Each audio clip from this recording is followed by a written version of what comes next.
Oh, yeah. Impromptu stream, what's going on? What's going on, friends?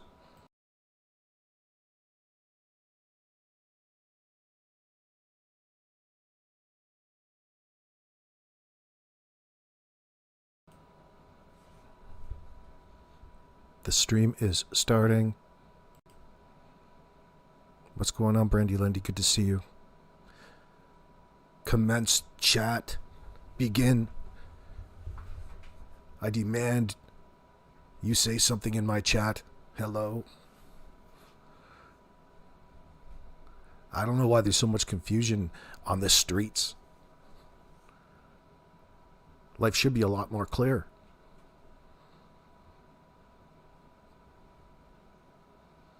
Oh, Brandy, well, thank you for listening. That's very kind of you, darling. What's up, Daniel? What's going on? Come on, keep coming in.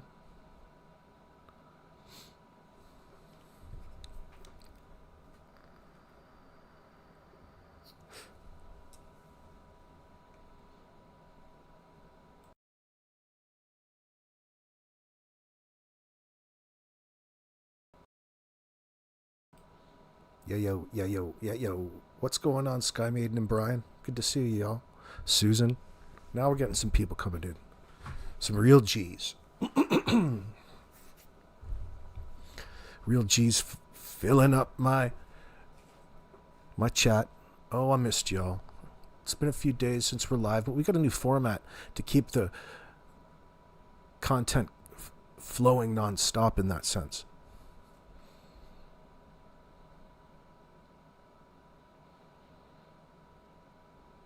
Of course, we're up here making more at this point in time. Sky Maiden, word up. Joyce, hello. Jesse. CJ, Find Summer's Truth. There's new information. Have you guys... well, I shouldn't say that. There is some interesting information that I read on another video. I'm not sure how much of it's true. About these dogs hitting on certain areas around Sebastian Rogers' construction site behind him.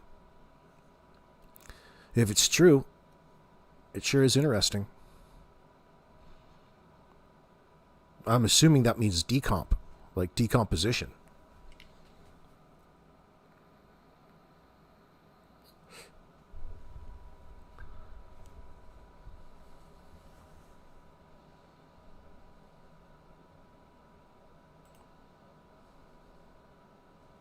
There's Janie. Let's get her closer. Hello. I'm thinking about making a video. Janie must have got so pissed off, so upset, that she sent me a message on Facebook. Not like that's a glorious day. I haven't opened it up yet. It's in the group of individuals. You know, you have to go in and go in and see, but it says Janie McKenzie's contacting me. I'm like, oh my God. Probably wants to hook up. Probably wants to knock the boots. She's trying to bribe me. You can't bribe me with those sexual favors, girl. I'm not about that. I'm not a two-bit hussy like you are, girl. So I know that I'm hitting home. Well, of course, we pump out and talk about Janie McKenzie nonstop, and what the hell does she have to do all day? Absolutely nothing but watch. Watch with her boyfriend. Who's her boyfriend? Darren, I would think. But they had to break up because of the situation. Lovers undercover. Part-time lovers, perhaps. In the Stevie Wonder type of way. Sky Maiden, put that on the big screen. At what moment in the interview do you think that was? By the way, she's the one who introduced her not having anything to do with this. My question is to you, Janie, darling, how could you not have something to do with Jack and Lily's disappearance when you're the last person seen with these two kids?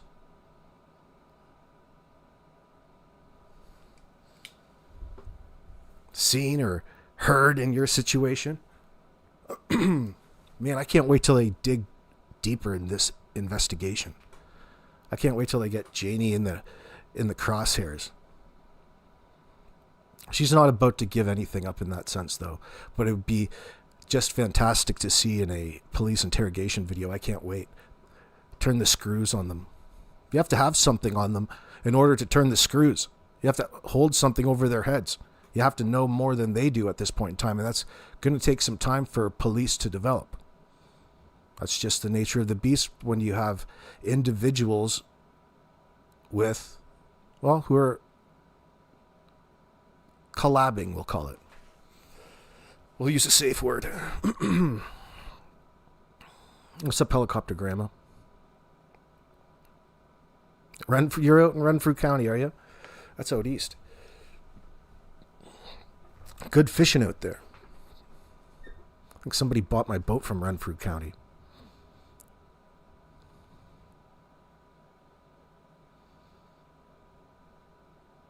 It reminds you of a scarecrow, Brandy Lindy? She's a scared old crow. Is that close?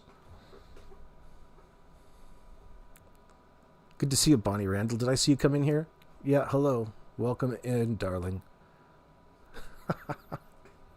I don't know what the hell. I don't know. I was over in Shenanigans earlier for a little bit. I don't know what the hell she was going on. She was over in Mike's, taking in Mike's roast. Mike did a fantastic roast on Sonny. Well, he was analyzing the statements of Derwood. He was all flustered, but it's funny. Shenanigans was glazing Sonny in Mike's live chat, and it got deleted. And she didn't know why. It's because you're glazing Sonny in the guy's live chat. I'm not even going to go into it, but it was funny. It's funny nonetheless. Mike had a lot of poignant things to say about the situation. No matter his opinion. It was just mixed. He was doing two things at one time, which was fantastic. I got a kick out of it. Oh, shit. So I can't let myself get that upset, or it bothers a person. He's not that upset. He's just annoyed. It's frustrating trying to isolate in your mind what it is Derwood's trying to say, being sidetracked. That's all right. We did a fantastic job, though. I loved it. I thumbed up it. What are you saying in my chat there, Jessica? Dale Meister? Oh, Dale Meisner. I like the Dale Meister better. Kent must like having the ladies of the evening. Oh, well, that's the way of the road. Nothing wrong with that, though. If that's what he's got to do, that's what he's got to do. As long as it's the ladies of the evening. What are you calling him?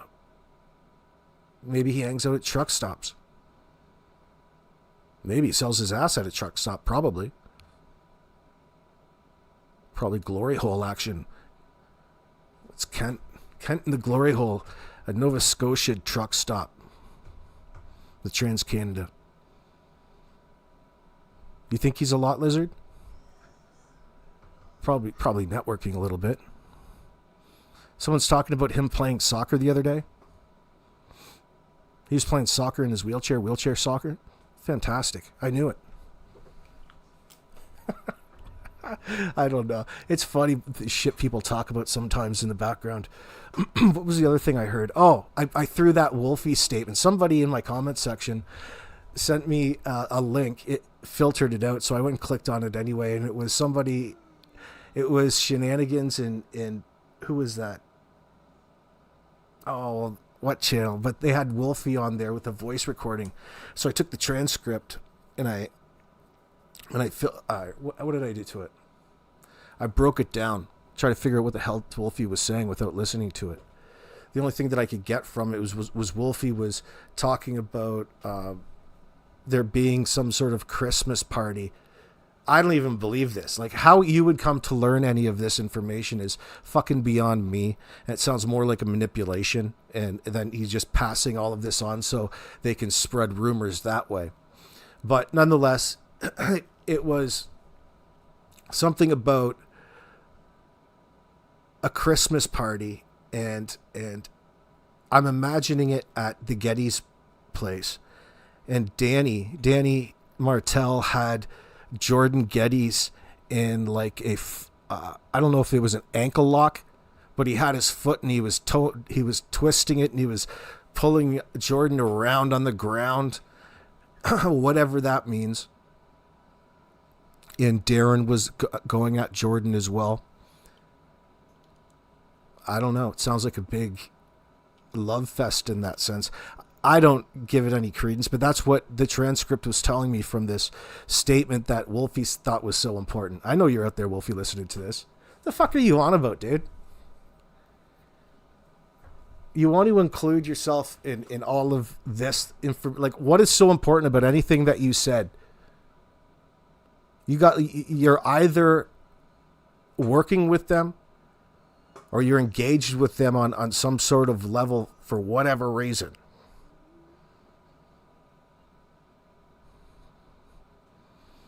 What else is Wolfie saying? Talking about like what you said about what you engage with me about them recording my voice. I'm up here being recorded every fucking day. What do I care if somebody recorded my conversation with Jordan that I had and he sent it to his little buddies? Why are you talking about me in that way and not making any sense? You had no point. There's no point to it.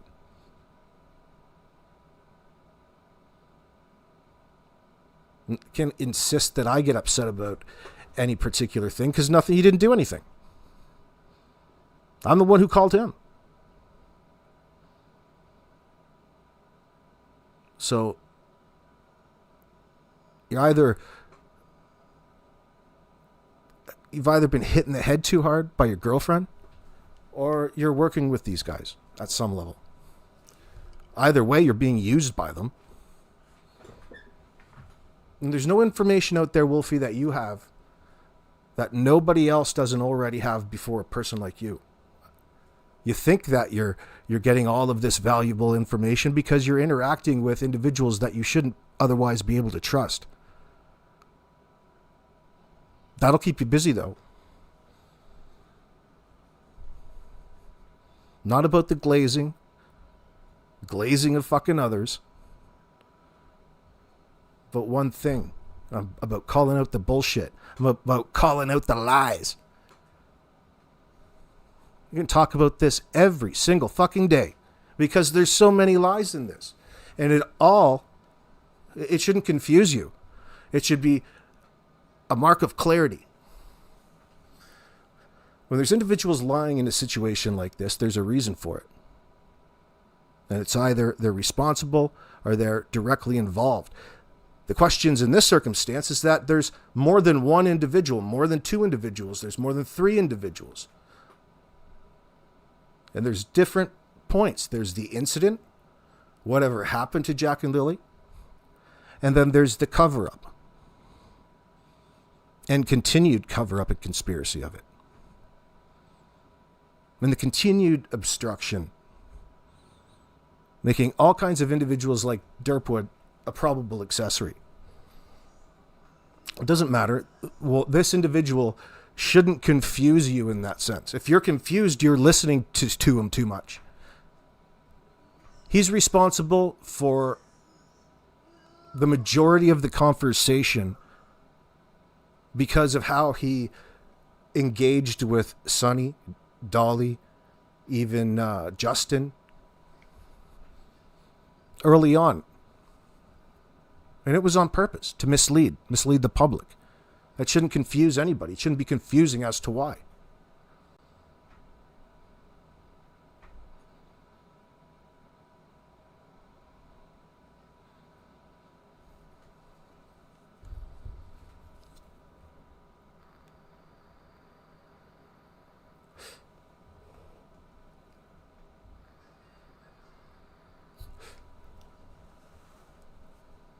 Brandy, you're saying what? Oh, whoa, hold on. Let me see. Let me pull this up. Having a drag of my nicotine there. Oh, god damn, that's good. Jessica, you're saying, wondering what the whole Kent partying with Tina Faulkner and Shannon Hudson. I caught you in the other live. Jessica, why are you coming into my chat to spam all of these names? Why are you spamming other people's names in my chat? That's not very nice. We don't do certain things like that here. You know that. It's not very fair of you. It's not very nice of you.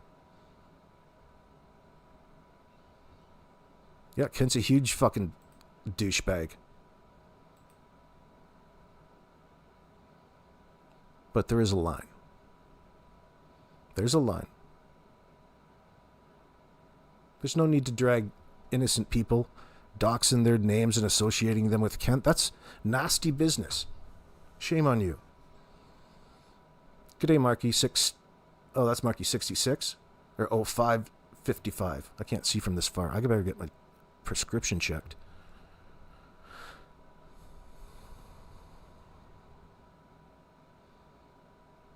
Oh, they'll get locked up, Marky. This is looking to shape up just like the Trizell and Jacqueline West situation.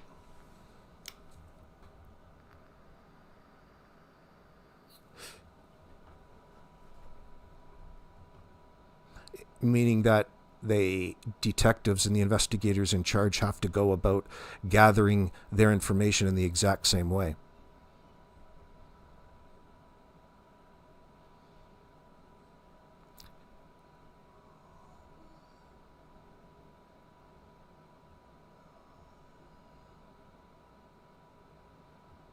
What's up, Miss K?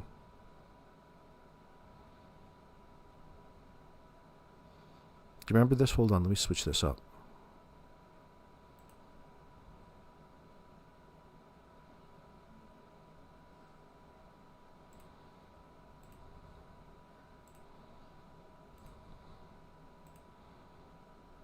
Oh, I got it muted. And I want them home. So I want them home. There we go. We'll put her right there.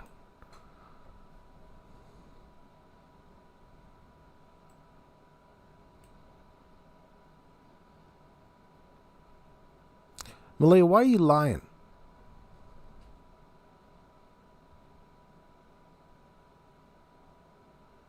Why are you walking around to this day maintaining this lie?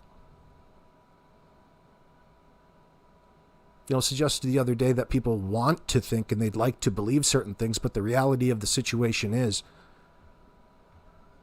this, if there was genuine help and Malaya was opening up as to what happened, which I do not believe she's done or doing,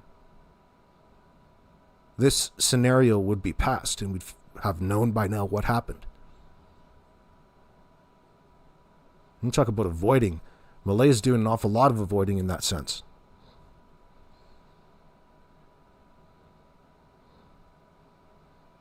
But that'll change. She's walking her two little friends around out there, going around and hanging up missing children posters in that sense. So obviously she's still maintaining this level of deception. Let's just have a listen to her again to refresh our memories what it is that she exactly told the camera the only time she stepped in front of it. I want to hold them. And I want them home. What happened was we woke up, I heard them playing in the next room beside us, and I was drifting in and out of sleep. And they're not the type of kids that we tell them not to go outside on their own. We always make sure that we're out there with them. So already, friends, how many little things do you have a problem with about that short statement? Because there's so much in there. That's where I knew right away that there's more to this situation when you used drifting in and out of sleep as your excuse. That's distancing. Physically. They all do it, especially when it's focused around hearing the kids. It's such a small place. This is no like Casa Loma. This is a trailer. Paper thin walls. You don't need to hear the door to know if the kids are inside or outside. You can hear them. Janie's no different. The door is going to be the big giveaway in all of this. The walls are so paper thin. You can have a conversation without opening the door. Come on now. Unnecessary focus on the sliding door, but it was the point in which they had to really put the blame back on Jack and Lily in this for voluntarily opening it and walking out.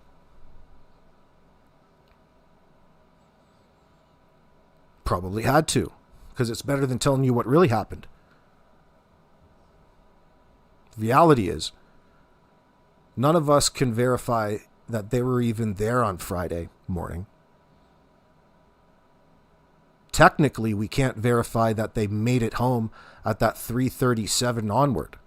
We're assuming that they made it home at 3:37. Did Cindy see them in their video call?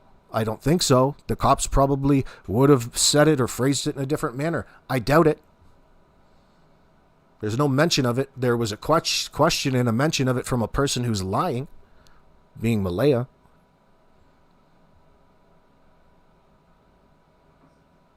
So what really happened? What is it they're avoiding on that particular Thursday?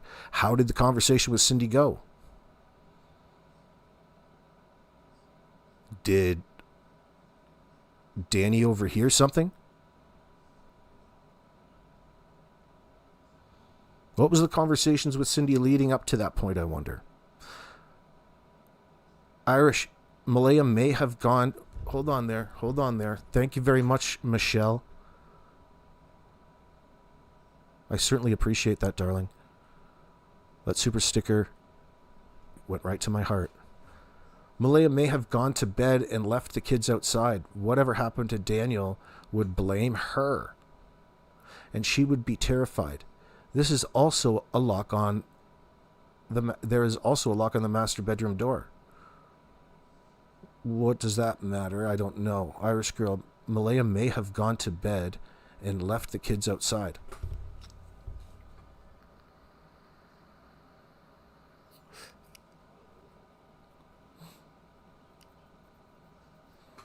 I mean, technically it's plausible. But why were they outside in the first place? What put them outside? What got them outside? They didn't walk outside. They didn't go outside voluntarily. Into the cold, late winter, early spring night of Nova Scotia. I doubt it. Welcome, Tail. We don't know is the reality. We don't know the specifics. We don't necessarily need to. But we want to. The more information that we know, the better. Sometimes, in theory, on paper. But then when you realize it and know it, sometimes you wish you didn't know it. But as far as for being and who's criminally responsible here, yeah.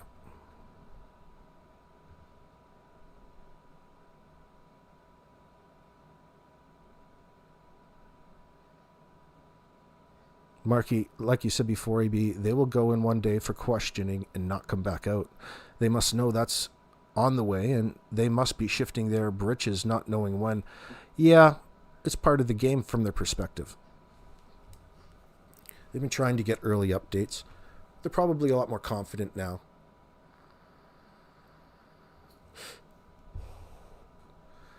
You know, these agencies don't exactly work as quickly as anybody ever wants them to. But it's important that they get things right. Don't fuck it up. That'll be the next thing. No, they're doing their job. I don't think that anything's getting past them. The fact that major crimes is involved in the first place should really tell you what's going on. They're just not, people keep asking because God knows why. It's annoying as fuck. Because they don't want to talk about the obvious things in the room. And that's what we're here for.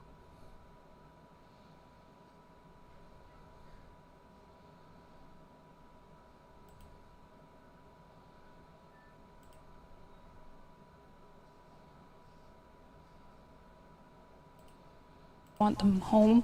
I want to hold them. And I want them home. What happened was we woke up, I heard them playing in the next room beside us, and I was drifting in and out of sleep. And they're not the type of kids that we tell them not to go outside on their own. We always make sure that we're out there with them, watching them. And they happened to just get out that sliding door and we can't hear it when it opens. And they were outside playing, but we weren't aware of it at the time. And the next thing we knew, Well, that statement right there reeks of disingenuity. Did I just make up a word there? I think so.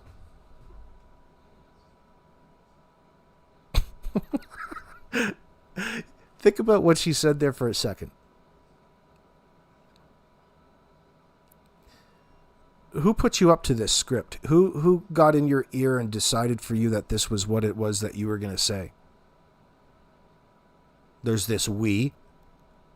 We were drifting in and out of sleep. They were playing outside, but you weren't aware of it at the time. So at some point you've had to have gone through this already and come to some sort of agreement with another person, assuming that's Daniel and Janie, that you became aware of it later on, as opposed to when you should have, according to your story narrative. It's frustrating to think about, but it's so ridiculous. It stands out so much. It's not natural. That's where I was going with it in that sense. Don't overthink what that natural means. There is no what are you supposed to do in these circumstances. This is along the lines of victimhood. This individual here is not a victim in the situation that she's presenting. Something else happened other than the story that they're presenting to the world, RCMP, investigators, public, whomever. That we've established over the past 8 months.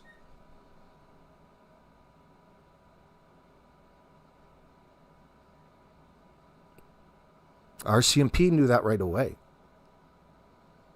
Not that it's a race, but it's not getting past them. There's no smoking gun here, because all of the smoking guns, which should be the smoking gun here is the parents standing here with their hands up saying the most cockamamie story is the smoking gun. Nobody fucking believes it. It's because it's not true. So therefore, investigators really have their work cut out for them no matter what, in order, not like it's their first time, because you don't expect fucking criminals and people trying to get away with child murder to simply tell you what it is that they've done voluntarily.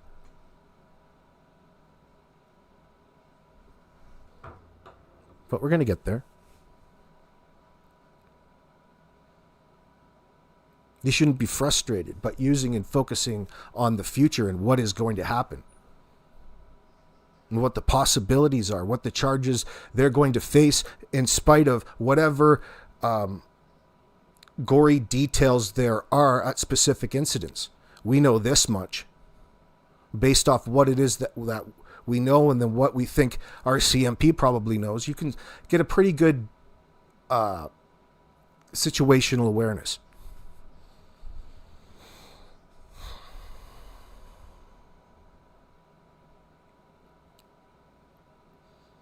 Personally,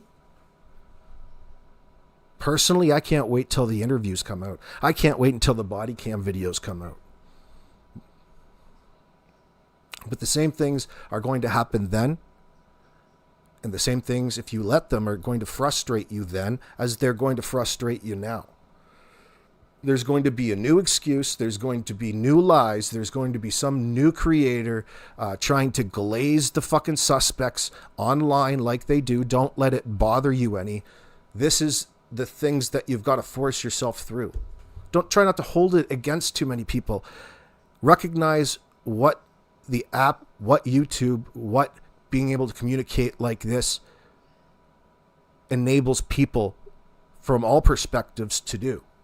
Whether it be the suspects, the people with information, during the most important times, which was the first little while. But in my mind, that can stretch out to whatever is going on right now, because we're all floating through this ongoing crime. There's a crime that's being committed here, and even more crimes in the conspiracy to cover up and continue that conspiracy covering up. This ain't no theory. This is an observation. That's being general. And don't worry about the $150,000 reward. What a stupid conversation to have at this point in time. Who, number one, cares about the fucking thing? All right? That's something that the police use as a tool to cover their own ass when they're canvassing for information. They're the only ones that matter in all of this. But people who are interested in talking about it as some sort of motive, or if you're... Go and read the fine details over these things. It's not worth pursuing. Any of the information in this circumstance, if you have, you're going to be the suspects. But believe me, all of the suspects here, I was using a Janieism right there. All of the suspects in this situation have a reason to gather all of these fucking strangers and piece them in and filter out who they can trust to set up in order to potentially get some sort of monetary bonus, maybe even close to an attempt at the $150,000 Canadian, by the way, which is fuck all. But to a tweaker, shit. That's like a Boba contract. Now, Brandy, Lindy, Miss K, they'll be in solitary, in your opinion. Oh, fuck. In a situation like this, protective custody, they'll have to be, especially before their trials.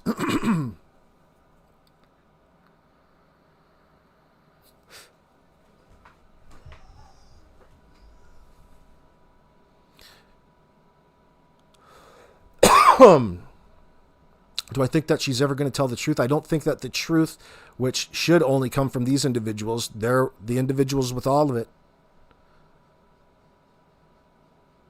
And we still don't know Malaya personally in that sense, other than what we see in this brief clip. And she's not very fucking bright. Okay, that's no insult to you, honey. But if you're going to analyze statements in this sense, you can't get away from this introductory statement and how circular it is and how odd it is, considering that there's two missing children. They want to lead on that they're just going to be right back and I wish they could find them, but they're never actually really using any of their common sense in relation to the kids not being around there at that point in time. Like, at what point is this all going to go away? You know, you hope the kids are warm.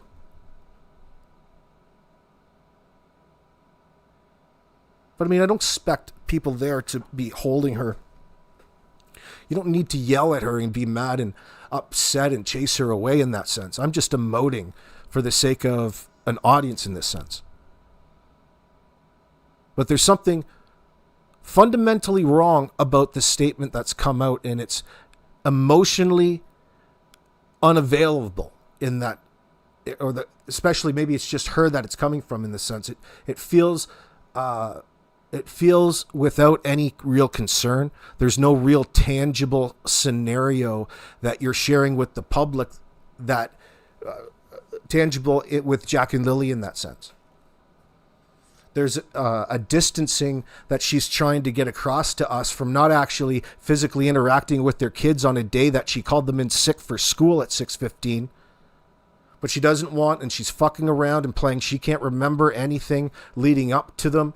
You haven't seen the kids since last night when you put them to bed with all of their clothes and their socks on.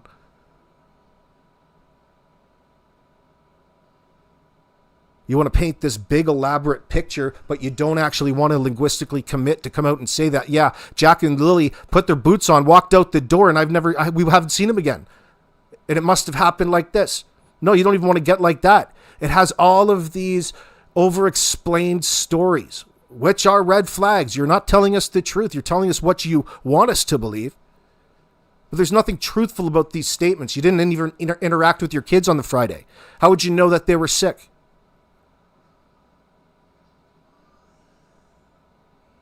Your statements to police are an absolute fucking joke. It took them 3 weeks to get some sort of timeline together. It's because you didn't tell them the truth the first time. And they couldn't rule you guys out as being suspects. You're not ruled out in this.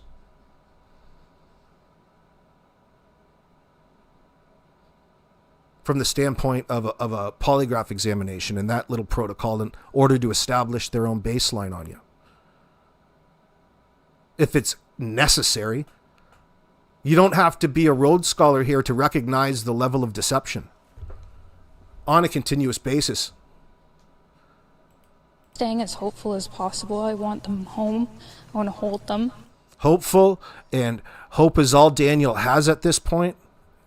What nonsense coming out of the fucking parents of Jack and Lily, people who were supposed to be protecting them.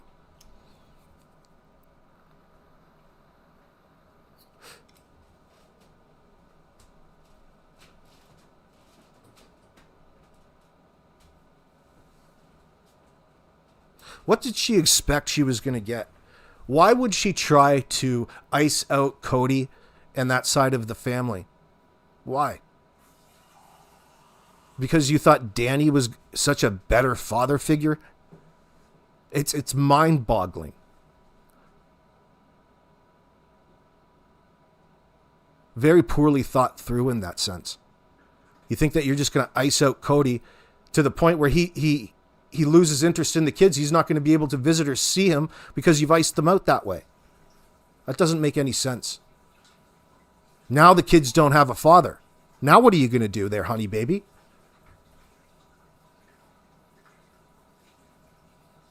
You're going to go trying to look for a better one, a newer one? You're going to have even better kids with them?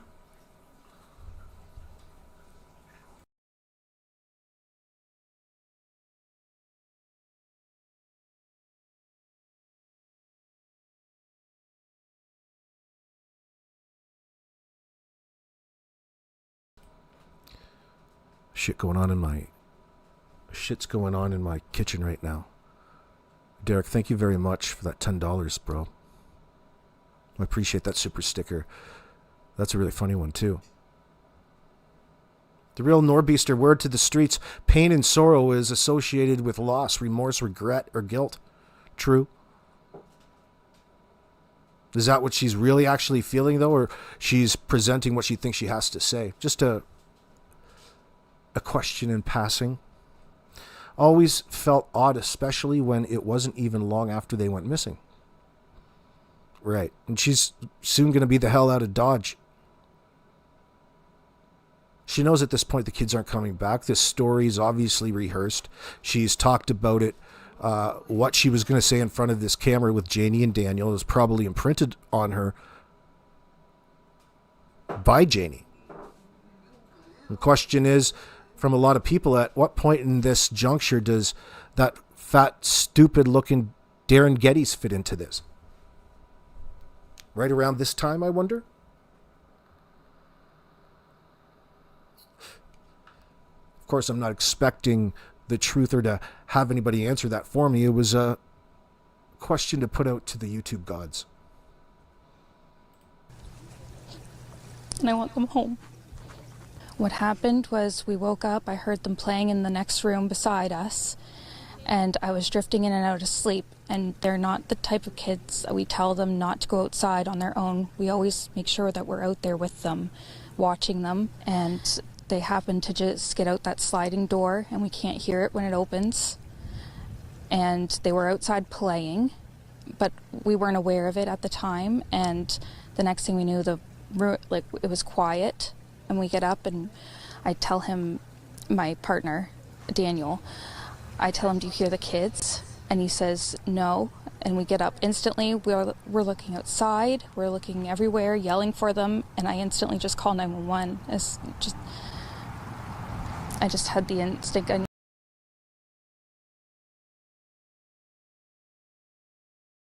It just had the instinct conversation.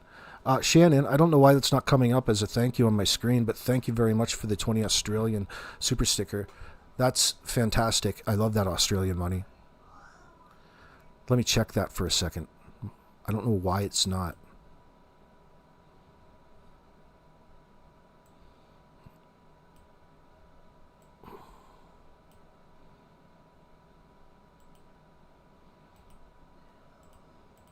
should be working.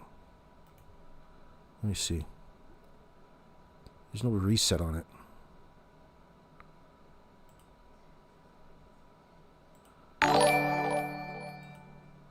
Yeah, it should be doing that. But Kevin's not real. That's just a test. That's only a test. Thank you very much there, Shannon.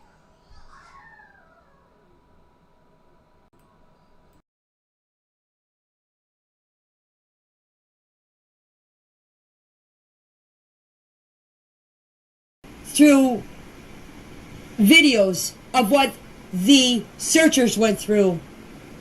There's no way that a 6 and a 4-year-old could go through those woods. Believe me. As I said, don't even want to go through the woods. I take the easiest route out. But if those kids are in the woods, they wouldn't have got very far. We searched. Look at all the searchers that were here. They had the dogs in here. They had drones. They had helicopters. A 6 and a 4-year-old are not going to go through that woods. Believe me, they're not. Well, that's a question that's hard for me to answer. The reason why is, if any of you have watched Malaya's video of her when she was a teenager and the way she talked about things is the way she is now. Malaya and I could not sit down and have a conversation. If it was just a brief conversation. When I first met her, when Daniel introduced me to her and the kids, it was okay. My personal opinion of her, I'm not gonna say. But let me just say, when Meadow was born, when I would go in there to see Meadow, and I would hold Meadow, she would always come and take Meadow from me and say, oh, she has to be fed or she has to be changed. She would go in the bedroom and she wouldn't come out until I would leave. When the grandfather came to see Meadow, she would do the same thing. When it came to Meadow, Meadow was hers. I could go in there and I could play with Jack and Lily all I wanted. But with Meadow, no. Meadow is hers. Since that child has been born... CCM, you're in my chat. That's some hardcore misinformation. It's not true. We don't push that around here, okay? You're trying to say that Lily was on the spectrum. You know Lily to be on the spectrum. You don't know. And no, she wasn't. I'm gonna have to remove that comment. It's 2 minutes for misinforming. 5-yard penalty.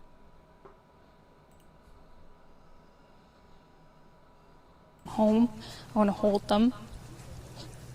And I want them home.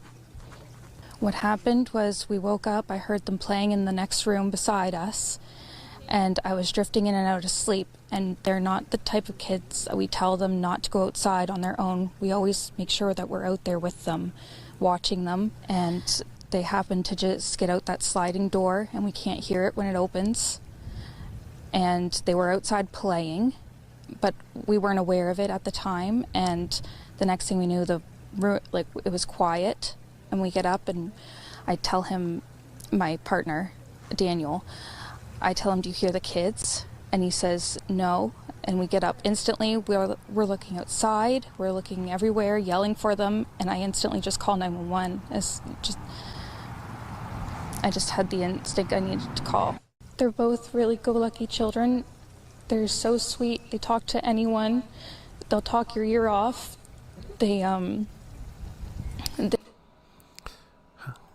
They're very go-lucky, very happy-go-lucky, are they? Thank you, Derek, very much for the super sticker. Let me check something. This, of course, is coming from Hunter S. True Crimes, Lily and Jack Sullivan's mum full interview. I'll share in my chat for those of you who are looking for it.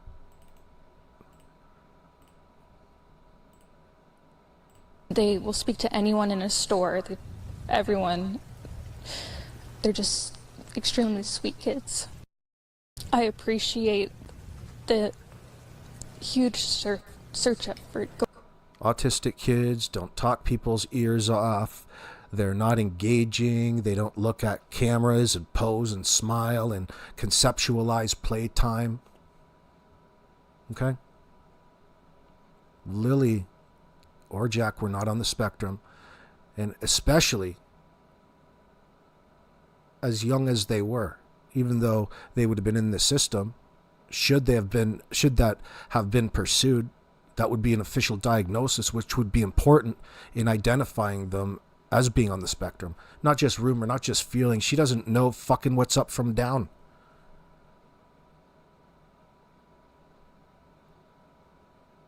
She uses it as an excuse because she thinks kids just pick things up and they learn by osmosis.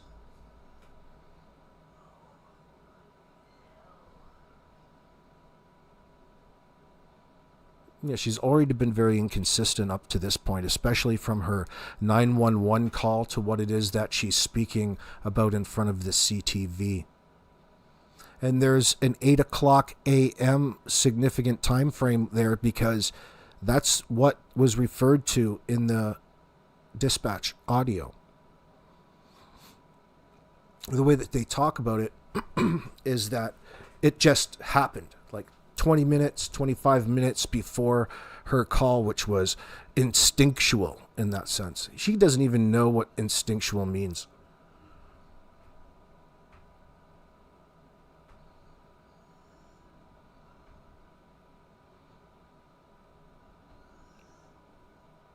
Yeah, it's all a lie and an excuse rather than a story and a portrayal of the scenario in a realistic manner by a person who's been victimized. None of it is real. It's all self-serving. The police can see that. The producers at the CBC, CTV, the reporters from Global, they all recognize it. Daniel looked like he was going to shit himself when the woman from the Global News asked him if he had something to do with the disappearance of Jack and Lily, and he gave an unreliable denial. 100% no. And he looked like Janie. Looked like he was going to come out of his fucking skin. He was tweaking at that point in time, no doubt about it. How dare you ask me that, bitch? She got the stink eye. But that is an unreliable denial, my friends, which is a red flag, of course, in statement analysis.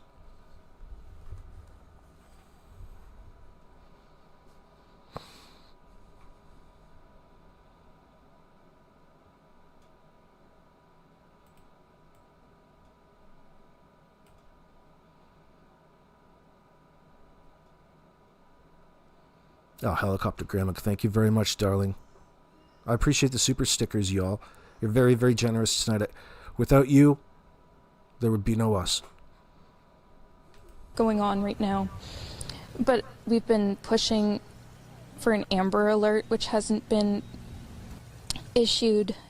Not just that they could possibly be abducted, which it is a possibility that they could have been, but just an alert to let everyone know that they are missing. We had people text me saying that they weren't aware, someone else let them know that they were missing, and it would just be nice if everyone could be alerted. Oh, yeah. Because that's what's important, right? What everybody else thinks in that moment, rather than you finding where your kids are. That would have been priority. That would have been probably the right answer. Anything else is just senseless nonsense. She's confused as to how she should portray this in that sense to the world, that she's giving like, a play-by-play there for a few minutes. You just gave this huge excuse. Then you took off. I appreciate that, Wolfie. Thank you very much, sir.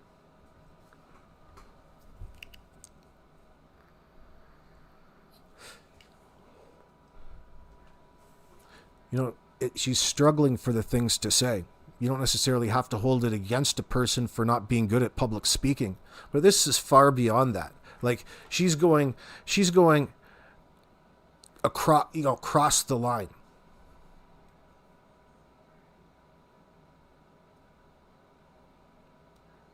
Oh, is that right, Jamie Brown?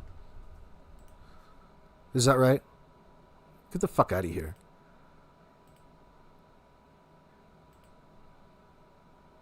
Want to fucking come in here and contradict me, you stunned cunt. I don't believe anything that you fucking have to say in my live chat. The hell out of here. This is about Jack and Lily, not about your fucking interjection in my live stream at this point in time. Come in my fucking live chat and tell me that I don't know what it is that I'm talking about? Wrong, motherfucker. I wouldn't have said it. I'm not like you. Fucking portraying a completely different scenario, different person, just in the attempt to try to contradict what important point that I was trying to reintroduce to you.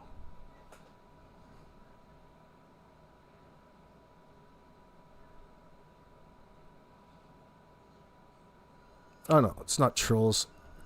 It's not trolls, helicopter grandma. It's just a troll with sock accounts.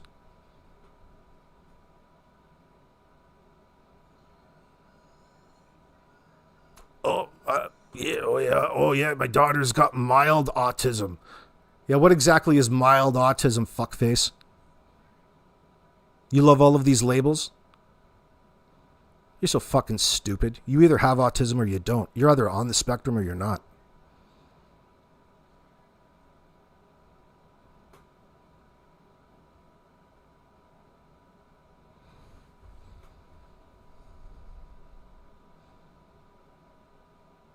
What are you saying, Miss K? Yeah, they ruled the abduction off the table in the early days straight off. Right, exactly. Oh, thank you for the possibility. She's introducing the possibility. Well, what would make you say that? You think that a person who was invested in getting their kids back would tell you the important parts of what it is rather than the concept or theory of it. Oh, it's a possibility. It just tells you that she doesn't really believe in what it is that she's telling the camera at that point in time. So it points to a story. Now, do you think, logically speaking, with your common sense, that it was the poster child of brainiacs, Malaya, that concocted this story? No. The story would have had to have been concocted between Janie and Danny. For the sake of this conversation, we'll call them Tweaker 1 and Tweaker 2.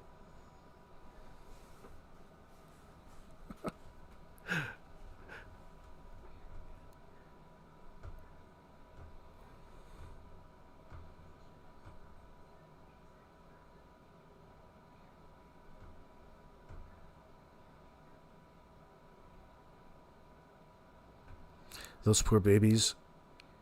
And they were afraid and neglected, in your opinion. Right, Donna. Malaya was conditioned, in my opinion, just by knowing what you think you know about the situation from afar. She's conditioned to be ashamed of Jack and Lily. She's been made to feel bad about the situation that she was coming from. And she was the scapegoat around here, and she was hated by Janie, and that rubbed off on Daniel. That caused tension and friction, because you can't change that old bitch, can you? There's no getting over any legitimate issue. Okay, she was already, they love to use this term, judged. Oh, you guys can all judge us. Listen, none of this is about judging you, Daniel. You guys are trying to get away. This is about judging your honesty. This is about questioning the things that you're trying to portray in this scenario about Jack and Lily. You're not just going to be able to say whatever it is that you want and get away and get on with life.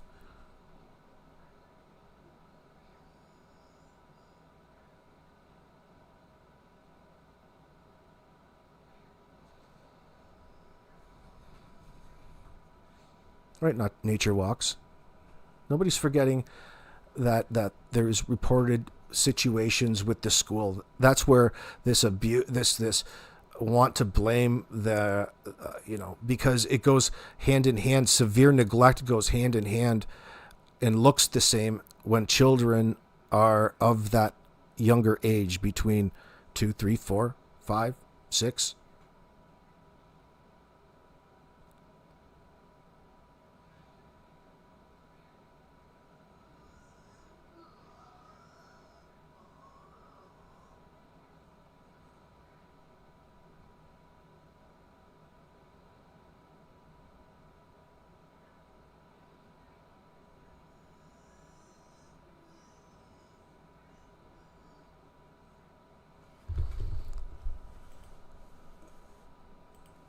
No.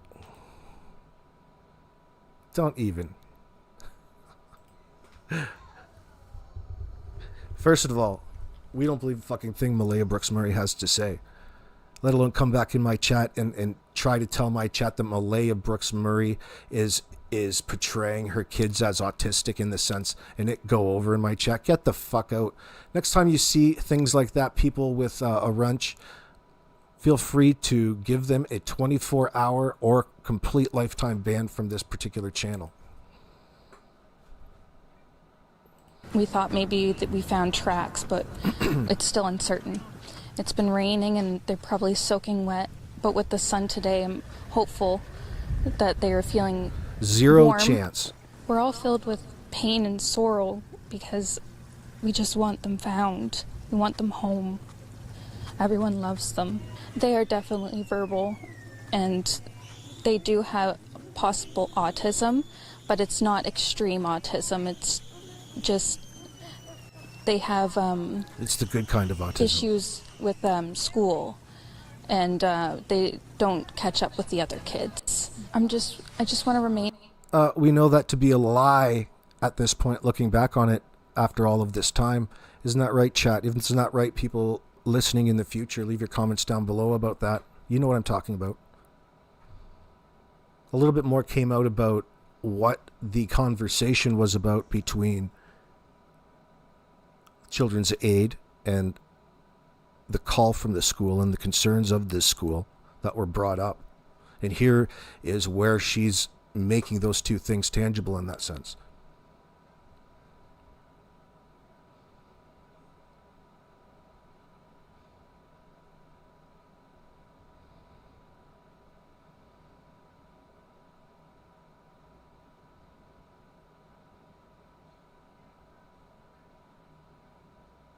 Yeah, to tell child protection failed.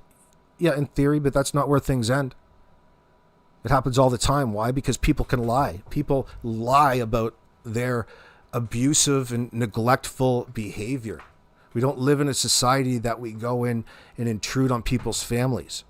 As soon as you're involved, they investigate in that sense. It's obvious to say that after the fact. But it's not a complete fucking write-off yet. Okay, because here we are, right? Here we are watching it in real time, recognizing it, calling it out, understanding what the situation really is about. The least we can do is bring some sort of justice for Jack and Lily. You have to demand the right thing. Not believe everything that's brought to you. It's been such a disappointment for the last 7 months. Everything's been based out of really the lies that Derwood admits to spreading. So much time, and it still lingers. People still have flawed reasons and are confused because they can't get over certain things that they thought were true, or still consider things that he says to be true at any one point in time. The fact that you know he's lying makes everything else a goddamn lie after that. Especially in this situation. Then you're free to use your own common sense and explore the possibilities based off of the facts that are out there and in front of our faces. Like the level of lies and who's lying and why. What would motivate an individual to have to do that? Probably because they're in some way incorporated into what happened after the fact. after the incident, after the proposed incident in that sense. The fate of Jack and Lily.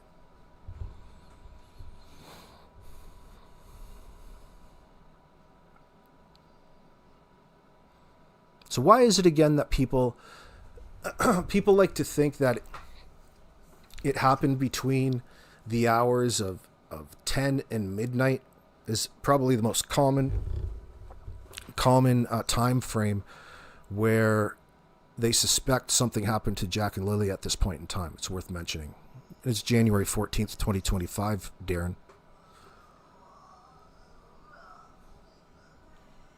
It has everything to do with the things that they don't want to admit to in the time frame and where things are inconsistent.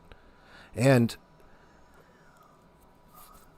the most important aspects thus far to the bullshit narrative that's in the public eye, that's readily available, that has been since the get-go, because it was a report on the ground by Mr. Bradley Wong and Justin Smith about all of the traffic, all of the vehicular traffic around the Garlock Road residence from the hours of 12 to 4 a.m. Coming and going and remaining in earshot, turning around, all this activity over there. Well, what the fuck was going on after midnight? The fact that this is such a bizarre account from an eyewitness, you would think that people who have been victimized would be so interested in the information that their good neighbors were able to observe. But instead, they denied and start throwing all kinds of nastiness their way and baseless, trying to bring up and reasons to discredit and undermine the individuals, the eyewitnesses, rather than actually take time to acknowledge and consider the information that was provided, considering two kids have disappeared and they want to portray themselves as being victimized somehow. They still can't quite figure that out.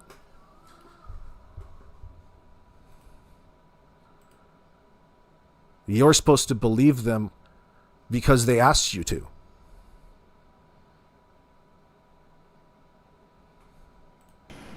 Do you want to know how many times I babysat that child? Twice. I looked after her twice. Once when she was outside helping Daniel with the wood because she wanted to get outside. I watched Meadow. The second time I watched Meadow was when Malaya had an episode. I think she was having an anxiety attack. The ambulance was called and they took her to the hospital. I watched Meadow until Daniel got home. That day that I watched Meadow, I got Jack and Lily off the school bus. And I'll never forget the expression on the bus driver's face when I took Meadow and said, "Here, watch her while I get Jack out of the seatbelt." He looked at me because I just said, "You have to take Meadow so I can get Jack out of the seatbelt." What? Unnecessary information? Reeks of it not being true in the first place? Doesn't quite remember where she's going with this. You're talking about jacking off the horse? And I got Jack out of the seatbelt, and I got Lily, and I took the baby from the bus driver, which is Brian Ward. He's a great guy. Just a great guy. You probably see videos about him on TikTok or on YouTube. And I took the kids in the house, and Daniel arrived maybe 10 minutes after I got the kids off the bus, and he cooked them supper. Not me. He cooked them supper. And I did up her housework for her while he was feeding Meadow and Jack and Lily. So yes, Daniel did look after those children.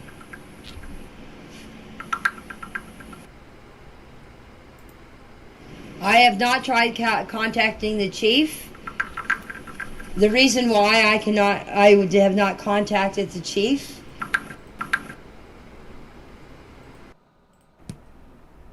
stay off of the YouTube talks. Stay off the TikToks. Stay off of Facebook. because it would hurt their investigation. I am so tired of this investigation shit. I told them this 2 months ago. Wow. And yet, we had one report from the RCMP of what they have done. Janie is some frustrated with this investigation shit. Oh my God. Them home. What happened was we woke up, I heard them playing in the next room beside us, and I was drifting in and out of sleep. And they're not the type of kids that we tell them not to go outside on their own. We always make sure that we're out there with them, watching them. And they happen to just get out that sliding door, and we can't hear it when it opens. Why would you even think of that? If you were expressing what really happened, you don't need a script in that sense. The truth doesn't need a script. Okay? So why would you include the fact that you don't do what it is that you just didn't do? You had to tell everybody, verbalize that. It's because somebody else told you to say that in that sense. It's important. You have to let them know that we're not that type of parent. We're always out there monitoring exactly. You don't think about something like that in real time. You're too focused on the truth and the tragedy of the situation. What's wrong? Why you're there? Why you needed to call the RCMP in the first place? You don't even have a straight answer for that, honey baby. You don't even have a straight answer for why you needed to call the RCMP. It's everything's been implied upon them. To the point where you'll take it and admit to the world that you were neglectful. Who doesn't interact with their 4 and 6-year-old for 16 hours? But yet you're calling them in sick and walking and towing them around town all day at the same time. There's nothing normal about these days from Wednesday, Thursday, and Friday. Nothing normal at all. It was anything but typical because it was a holiday. And when you have addicts as parents, that's a reason. And these parents don't have anything else to do but get high. That's all they really do is sit around and get high all day. It's like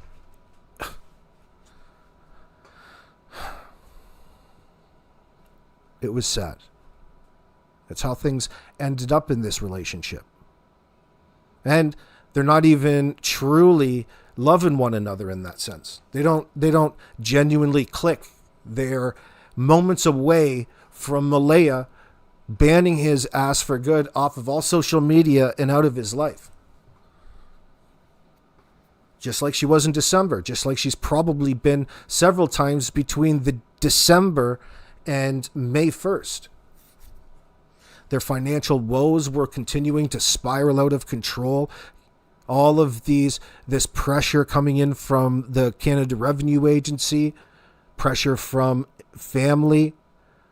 They're probably getting frustrated after being ripped off. Daniel's been doing some ripping off. They probably all smoked it through that glass dick. Fuck. Was it worth it? All they have to say is that Malaya wasn't living up to her responsibility, whatever that role really was in this household. They've told us through their language that several times that she was suffering from some sort of postpartum depression. Could they be confused over just not liking you anymore?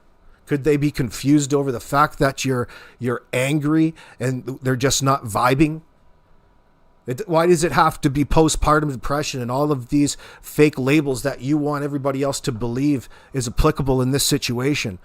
Because really you want it to lead to that being some superseding issue that leads to the responsibility being in her, being on her more responsible than him in this situation. He was being the good guy. He's the hero. He's going to look forever, just like OJ. That didn't last very long. The next thing you know, he's telling you that there's nothing worth looking for now. There's nothing worth remembering. Nothing exciting ever happens. Nothing exciting worth remembering happened. Therefore, how could they be suspicious? I haven't given them any information about those days to be suspicious of yet. Danny's relying on some senseless logic. Things that just don't fly with cops, that stick out to cops. And he wants to put lipstick on it for you and speak about it in a different way and twist it to the people that he talks to online. To all of these individuals that he engages with, to spread the messages about what really happened. Think about all of the effort these assholes have gone through, have put themselves through.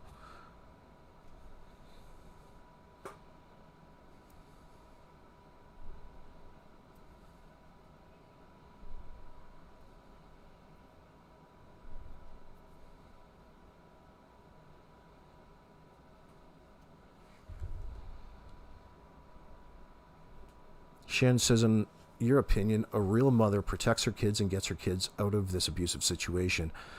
I would give my life to protect my children. I think the certain sense of that instinct clicks in for Janie in all of this.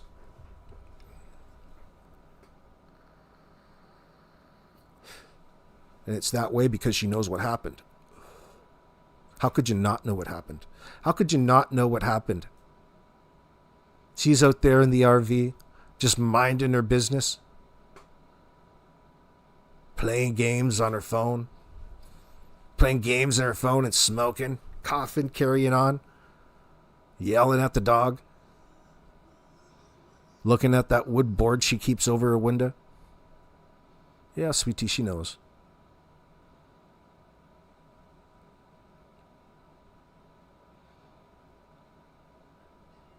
I can't believe that she asked the CBC to come back over after we... Remember what everybody was saying? I felt bad for her in the first couple weeks not knowing her yet because people were just cutting up how crazy her living situation was.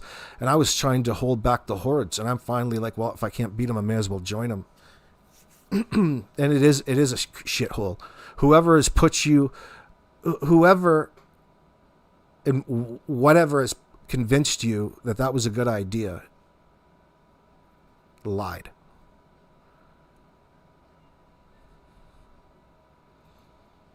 And she knows that deep down. That's why she's pissed off all the time.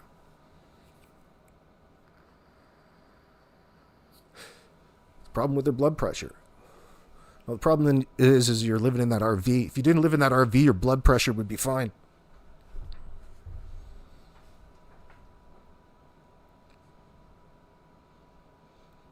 Yeah, Donna, I'm starting to wonder about that as well, about Justin.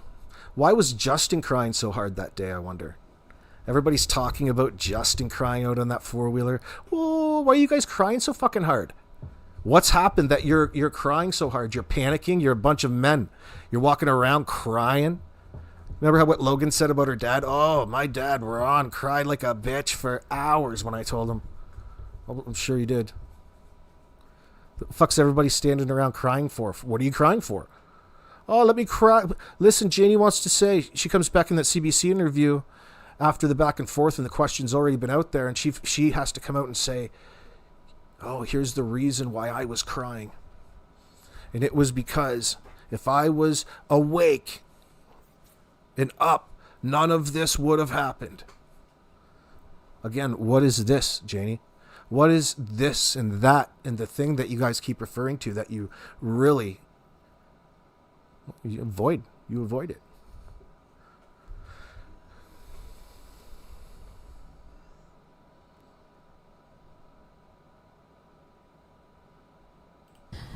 And they were outside playing, but we weren't aware of it at the time. And the next thing we knew, it was quiet, and we get up and I tell him, my partner, Daniel, I tell him, do you hear the kids? And he says, no.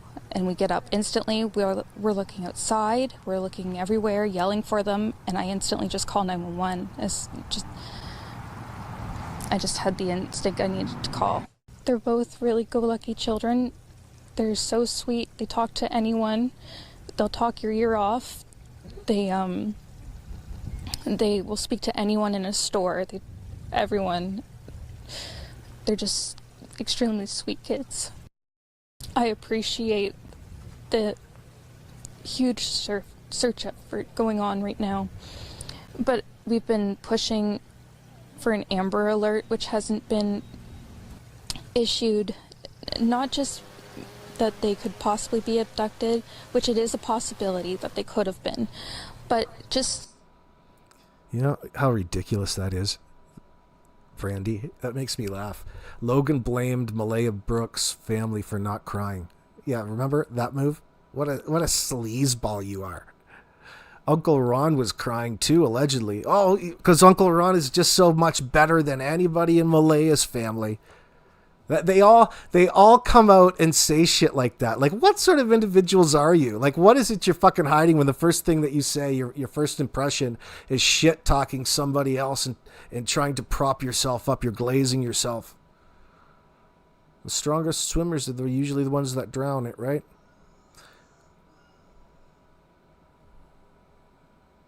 Right, Anita Bonita? Logan blamed her family for not crying. My Uncle Ron, my dad was crying and crying because he's just such a better individual, such a better human being, obviously. Malaya's family were all side-eyeing all of these lying son of a bitches, wondering how the fuck we're going to get Malaya out of this. Because there was something going on in the background. There was plans in progressing the situation that they were in, and every step of the way was a pantomime. It was an act. They had to get all of their friends and family over there to witness it, to make it more convincing, to sell it. They had to have an audience. Now we're going to take Meadow, and she's going to go with Logan. I can take care of the kid. I can take care of another kid. I got kids already. Holy Hannah. That was sounding... You don't want to send any kids to Logan's house. So she goes on to really portray how suspicious she feels that is. Then she goes on and tells a story about the number that Malaya just put in her phone, or she exchanged numbers. It was never there before because they were just that close, even though Logan's over there glazing fucking Janie up in that RV all the time. Their paths don't cross. She's a Janie person, right? And we all know that Janie hates Malaya, so chances are Logan hated Malaya as well. Because Janie told her to. She set that example. I've got no doubt. And you could really pick that up in the conversations. But anyway, she goes on to tell the world, tell the people that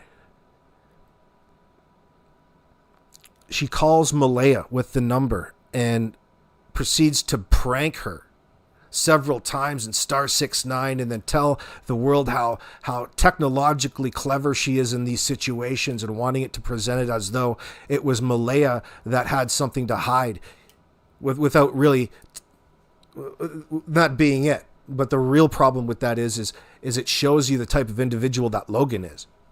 She's not well-intentioned. She's looking to chase down Malaya in that time, prank her, be deceptive, deceive, manipulate, and all in order to what? That's the type of person Logan is. She's just a nasty fucking pig. She's such a catfish too, bro. Like, even on her Facebook profile picture from a mile away, she's got such a thick filter on that. It should be a crime. It should be illegal. You shouldn't be able to walk around and represent yourself as a certain way when it's really completely different. But it goes more to show about her character in that she's really living this persona, this false persona that really wants to be beautiful. And she takes every opportunity in the comments section under sock accounts to, slander Malaya's looks. Because there are really some incestuous vibes going on here. That's no shit. How far does it go? Well, I guess we're finding out. I'm sure it'll come out in the wash.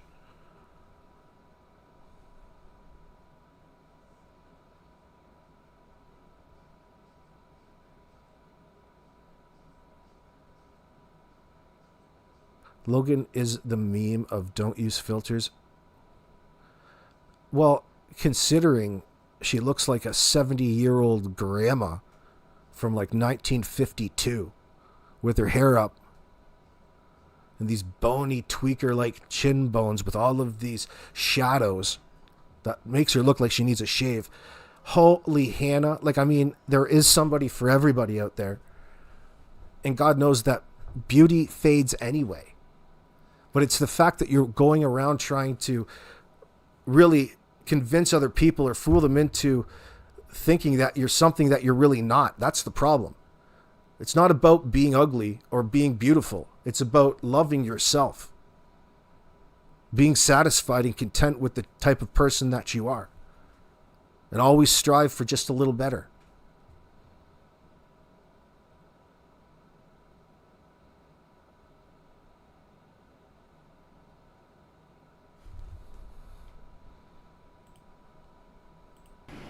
It's been a month since we had an update on anything. So I just got it in my mind. It's time that I spoke out. And I did.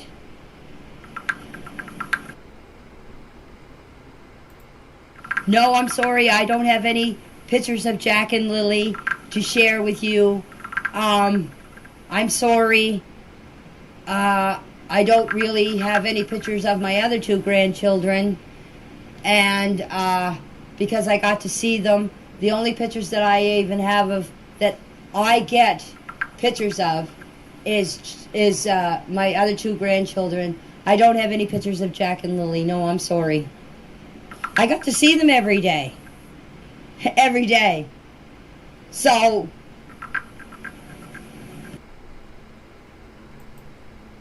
no, I'm sorry. Malaya would be the only one that would have any up-to-date pictures of Jack and Lily. The ones that are on the flyers right now, let me have a look, are actually the up-to-date photos of Jack and Lily, because Jack and Lily just get their hair cut not long before that. So the pictures on the photo, on the flyers, are up-to-date pictures. Yes, my RV was searched twice on Friday and Sunday morning. As I said in my interview, I might have said Monday morning, but it was Sunday morning. On Friday, I had search and rescue check my trailer. The reason why is this Officer Mason was going to come into my trailer, and I said, there's a dog in there. And she said to me, if you interfere in our investigation, I will have you removed from the premises. That's all I was saying to her, is there was a dog in there. And the reason why I said that is my dog, this is his property. And as I said, if my brothers or my family come and they knock before they come in here.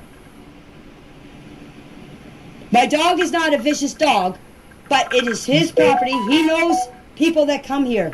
He did not know Officer Mason. And the reason why I said there was a dog in there is so she would not open the door and something happened. So after that incident happened, I got search and rescue. I think his name was Rick, to come. Him and 3 searchers came and searched this trailer. And then I heard afterwards that Malaya let people in here to search the trailer. So this trailer was searched twice on Friday. And it was searched again on Sunday morning because Officer Mason came with 3 people, and she asked me to take my dog out of the camper, which I did, and they searched this trailer. And as I said, they even looked in my washer spinner. So yes, this trailer RV was searched. And as I said about the cupboard, I have no cupboards in my trailer because I renovated it. And if they searched my trailer, if I did have a cupboard in here, they would have searched it. So there is no drugs, there is no guns, there is no sex toys of any kind in any cupboard. No So sex toys. does that answer your question for the second Any time? more, you mean?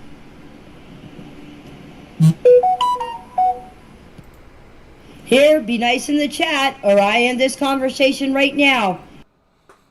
You be nice to me in that chat, or I'm getting out of here. You are all so lucky I'm even doing this for you. Someday you're going to have to apologize to me. These things, these statements.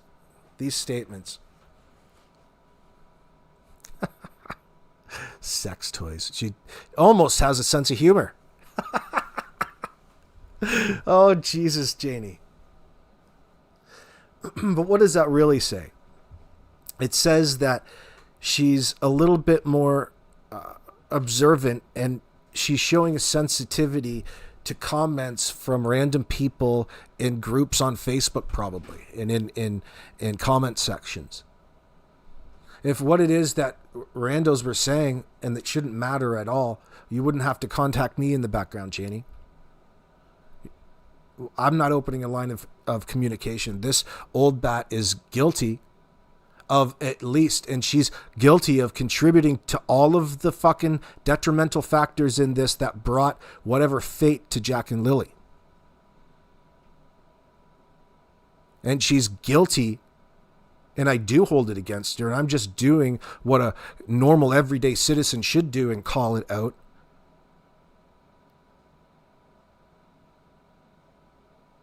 You're an accessory after the fact. And by coming forward with this false alibi for police there, honey baby, it really adds to your involvement on this on an equal level as no matter what happened to them. You're equal in all of this. So you and Daniel have 100% culpability factor in all of this when it comes to prosecuting you. An accessory after the fact to murder and or the factors leading up to death of these two children, which were probably aggravated, thus not necessary to prove. All of that goes without saying because Jack and Lily were just young children in your care, in your household. As annoying as it is to read, they're reinforcing it in the mainstream media, for example. You know how annoying it is to, when we first read how they called Daniel the stepfather in this situation, it's because that's how the courts are going to be seeing it. Okay? That reference is true to when it comes to his involvement from the perspective of the children. Technically, they weren't married, but they were common law. They were together long enough and living together to be common law. So you have a certain responsibility considering that you're in a relationship with her and have a child with her at that point in time. And you still haven't married her.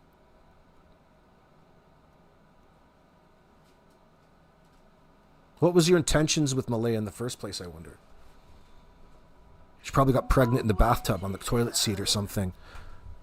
She got pregnant accidentally. It was an accident. I just found out Daniel was a hardcore tweaker the day before I went in to get induced with Meadow, Malaya says in a text to Belinda. The lady that was asking me questions, I wish she continue answering me questions. If not, I am done.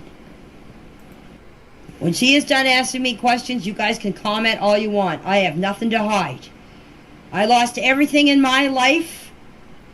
So, after I'm done with talking and telling my side of the story, the truth, if you want to comment and say whatever you want, believe me, I do not care.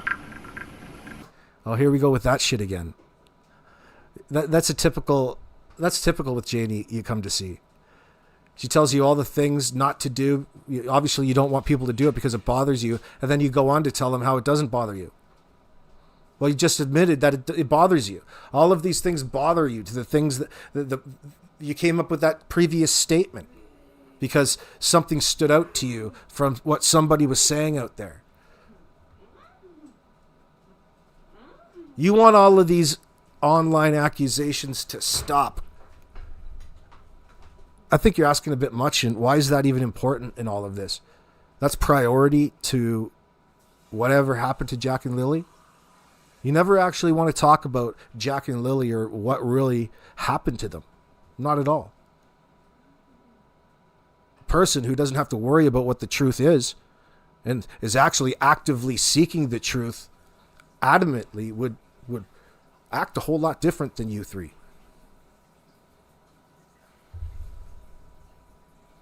I am telling you guys, if you don't believe me, that's your problem or your opinion. If you want to give a comment, I am all done with this once I've talked to you guys.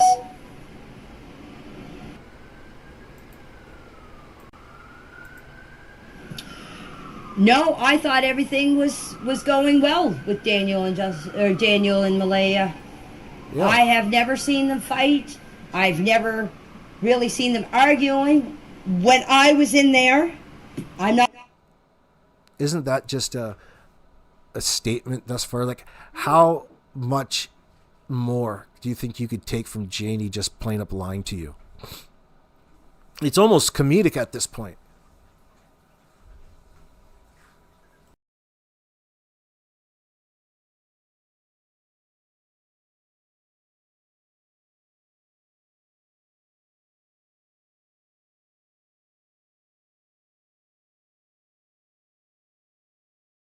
Not sure about what happens when I'm not there, as I told the reporters, and I'm telling you guys, I live in the RV, they live in the trailer. I let them have their personal space, they let me have my personal space.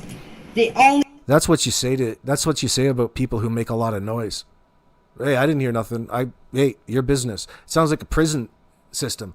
It's not my business. I'm my business. No, you don't, Janie. You admit already that you're a different type of person. You own the trailer. You're letting the kids stay there. You moved out because you couldn't handle Jack and Lily and Malaya and Meadow and all the excitement. It was too triggering for you. Now you want to.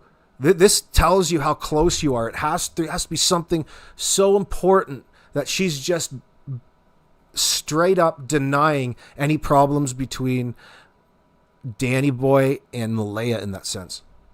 You just don't want to even talk about it. So not only, you're not just saying you don't want to talk about that, you're going out of your way to lie. You want to represent it as a healthy relationship.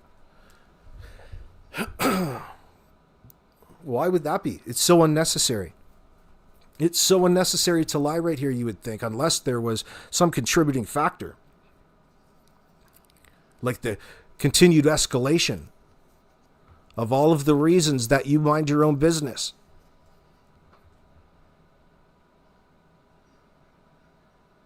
She doesn't look like the type of person that if you see something, you say nothing. That's fucking pretty good. Thank you.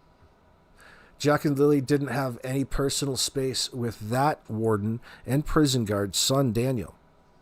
Well, Daniel is going to be Mummy's muscle for him. He's the bouncer around there, right? He's going to be the gopher. Jamie's going to be getting Daniel to do everything in that sense. Do this. Make her be quiet. Do that. Tell them this. Tell them that. I'm not putting up with this and that. All of these fucking things.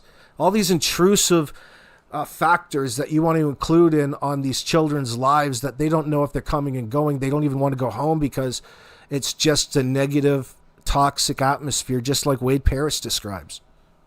Shout out, by the way.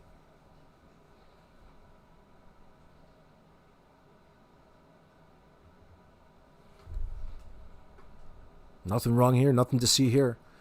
Nothing wrong with Malaya's relationship. Kids are completely missing, gone, never to be seen again. Nothing wrong here. Nothing to see here. Nothing led up to that. To what? This, that. What? What is this thing that you keep referring to, Janie Babes?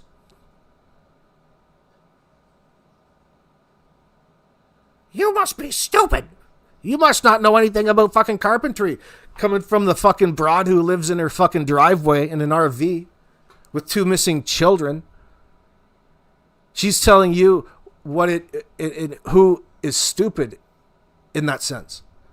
You must not know anything if you don't know anything about dogs. You don't know anything about fucking carpentry. You don't know anything about raking driveways. You don't know anything about leveling the fucking ground for pools that you're going to put in for the kids.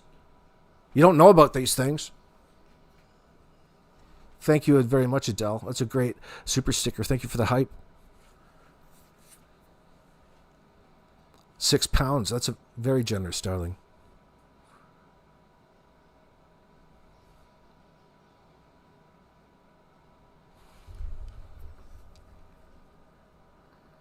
The difference I seen in Malaya that day of the disappearance is when I saw her outside and she was standing there holding Meadow, and I had to ask her what was up, and she told me that Jack and Lily were missing, and I asked her how long.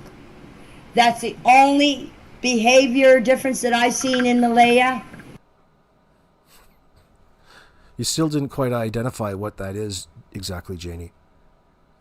Mimi, thank you for the gifts of memberships. Make sure that you thank Mimi. That's very generous of you, darling. So she's reverted back to a non-answer for us. She's reverted back as a form of avoidance. She has this nothing to see, this very dismissive of anything rational. No common sense. People are stupid.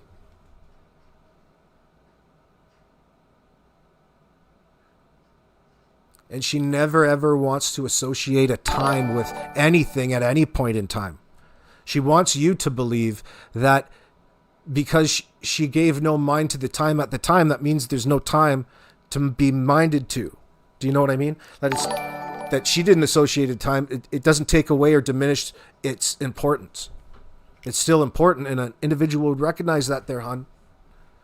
These things that you just can't hide, that you just can't take back, have compiled off of the charts in this situation. Here we are 8 months later, and we've got some gold out there, and people are worried about this case not proceeding. You're going to be extra mad when it does. But sadly, when you're in theory, when you're taking a look at this situation for what it really is, the RCMP are approached about a situation in which they're being lied to nonstop. They still have to get all of the accurate pieces of the picture together that are not reliant on the last people who saw Jack and Lily in all of this. They had to go outside that because it was inconsistent, unbelievable, and it was all non-answers, and they're not acting as though they really care to begin with. In fact, they've clammed up. Left it in the hands of the RCMP. We know the situation isn't what it was portrayed.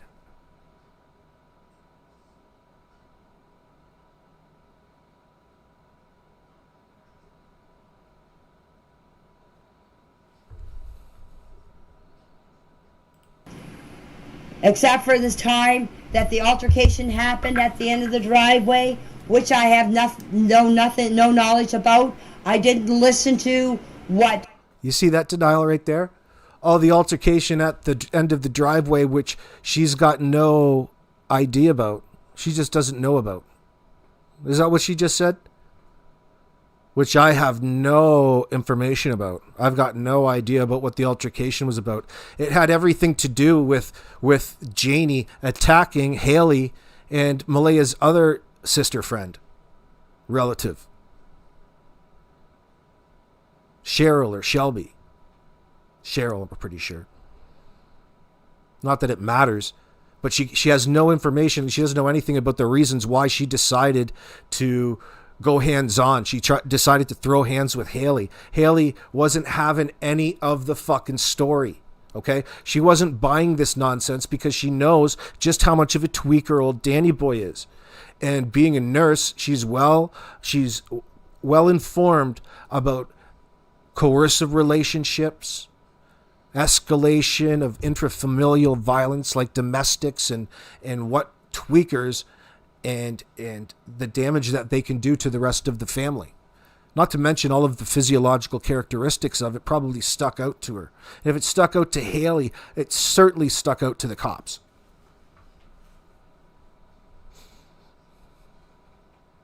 They're so disassociated from reality, it doesn't make any difference what they think reality is at this point in time. They speak in an entirely different language. They're that guilty.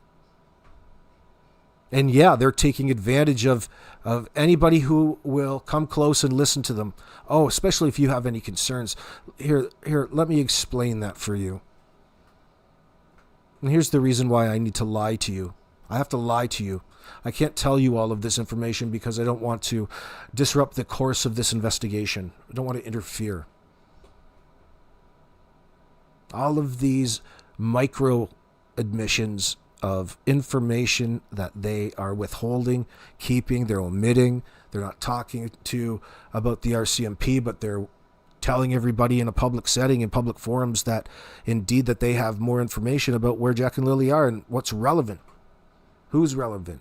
Now who the new individuals that you want to intimidate in the background, and how you're going to incorporate all of your online trickery and really cybercrime. Because now you're doing it over the web. You're disinforming, you're spamming like crazy. That's a crime.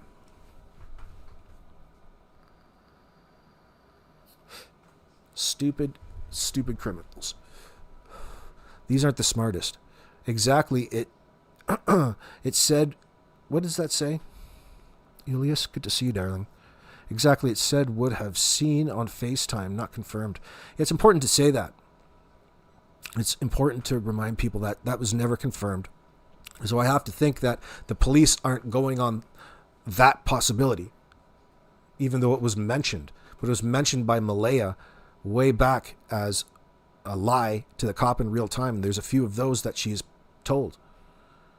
And one of those is not telling her anything what happened, but she's well used to. Think about how she misrepresents autism in her children.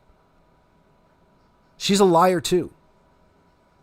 Right? She's an individual who needs help in that sense. I'm back and forth with her all of the time, because when you start to understand the situation, you see her situation a little bit different, but then rises a bunch of new questions as to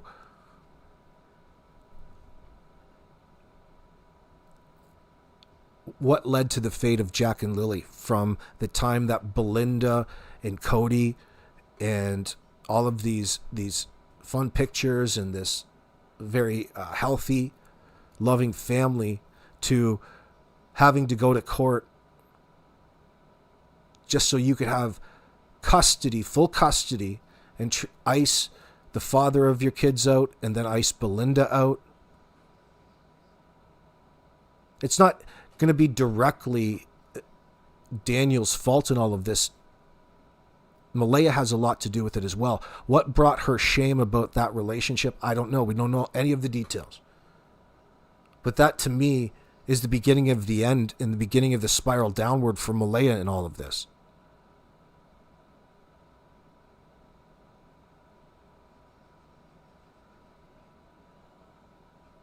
And it makes me question her desire to be a mother in the first place. The problem with having children that young in this circumstance is she probably didn't really have a clear answer of that either, and she still doesn't.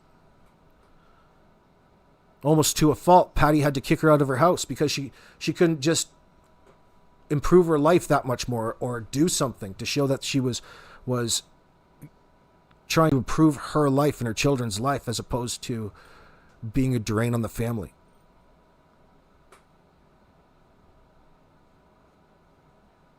So they're always hiding out in that sense. There's always a reason to lie for them and maintain this lifestyle. Is there substances involved too? Probably.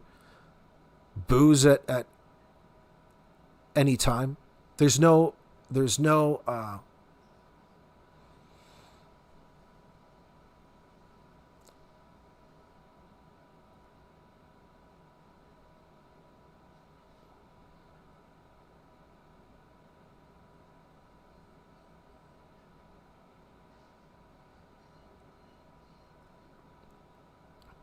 Janie was a bitter, hateful hag before Malaya and the children. Marley, is that true? I could imagine that. I could imagine there's a bit of an attitude problem. What was it? Listen, it has to be a racial thing. In my mind, in my opinion, it's got to be a racial thing with her, and why she doesn't want to tell us, or why she told us that she didn't want to tell us about what she thought about Malaya when she first met her.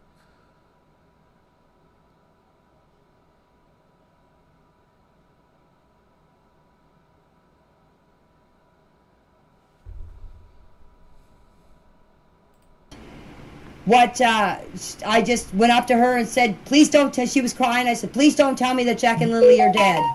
And then, as I said, Haley and her friend, I think it was Shelby, I can't be 100% sure, started saying stuff.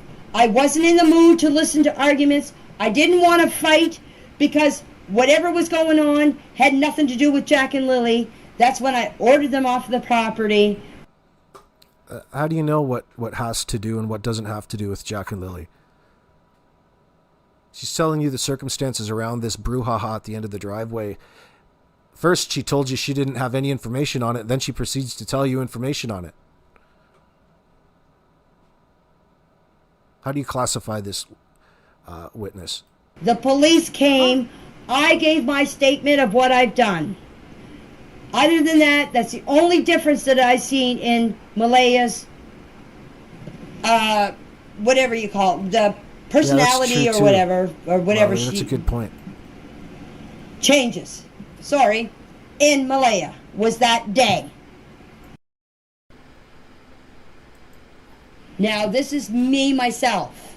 If my children were missing in the woods, or if somebody has taken them, I would be so hysterical. Talk about spending so much time undermining and discrediting the initial story that really the public knows about what happened to Jack and Lily and what they assume happened. She spends so much time talking against it. She's dissatisfied with the script that Daniel's come up with. So it tells me that she's probably Daniel that's come up with it. And really brought Janie into it and forced Malaya to say that in front of the camera. And again, where does Dirty Derwood fit into all of this? At what point does he fit into all of this, I wonder? And why is he telling Sonny in a phone call that he's lying and deceiving, and he's gonna start really fighting and coming out against old Daniel, the guilty party in all of this? And he knows that Daniel's doing all of this weird information that he's acquired in the background, and that Daniel's going to be trying to frame him for being, out there and transferring the bodies or picking up the kids or somehow involved in the disappearance of Jack and Lily. He's going to be framed, and he's worried about it. Why? Why would that ever worry an individual like Derwood?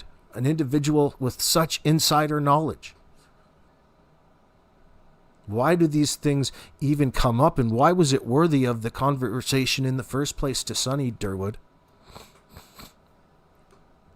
Some wheels of disinformation out there.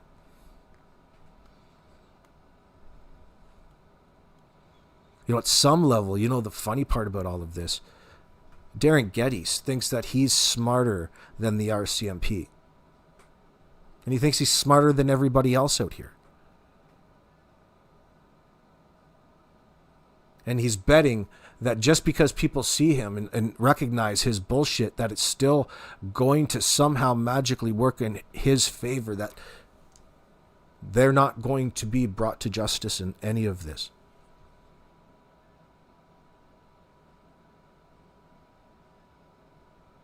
Such delusions, but it would fit in typical with the types of nonsense that they seem to believe.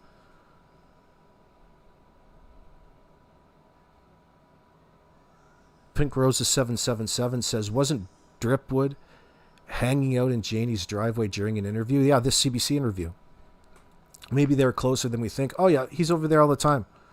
He misrepresented, lied about it, still pushed that live long after the fact about how he got to know about this particular case, that stupid story that he gave Sonny.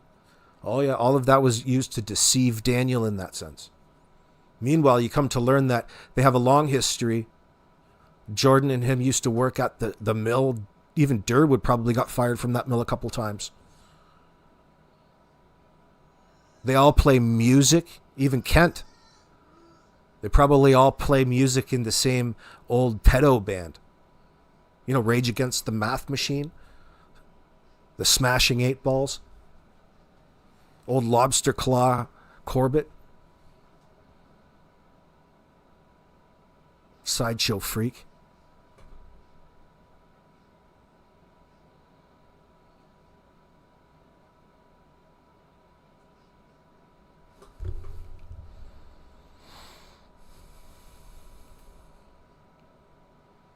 I would be right. Mama will always be a part of their lives.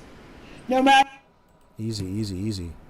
Malaya called me on my phone, and I called her back, and she told me to get back here as soon as I could. I'll answer that question. Marley's in my chat saying, AB, do you think Derwood will get charged with anything? Yes, I do eventually. That's the short end of it. When all of this starts to come out and the things that we don't know, because we're not RCMP at this point in time, come out in a place like court, people to go up and testify on the stand. Now, we're going to get to learn a whole lot more. And I think somewhere along the lines, we're going to understand just where Derwood fits into all of this. And like everything else that he's admitted, it's okay because he's admitted to all having to lie. He's tried to justify all of these lies to you that people still are confused about to this day. That was intentional. He came out and intentionally manipulated all of the individuals that were concerned about Jack and Lily and used other people's channels to do it. 3 in particular, I believe.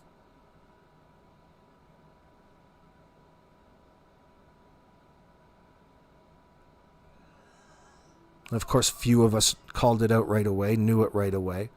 But he was there at the right time with all of the right information.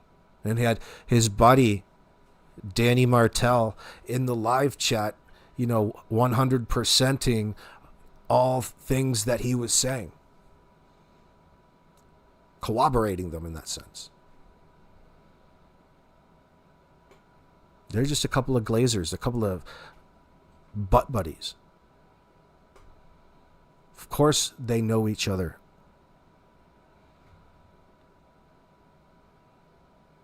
The fact that they lie to you and want to get away with those lies, it's just one more. What's one more to them? They're lying about everything else. And that, listen, we've been here since day one. We've met them every step of the way. We've given them the benefit of the doubt. Up to a point.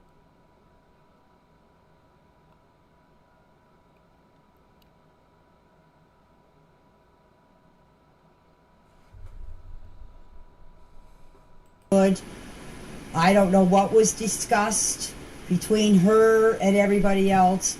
I just know when I got back here, I went up and she was crying, I put my arms around her, and then because Haley, you're so close. And I think it was Shelby, I said, I'm not sure, started accusations. I wasn't listening because I was so upset because I thought that she... So you came down and you put your arms around Malaya to comfort her in her time of grief in that sense, but you can't quite find the words.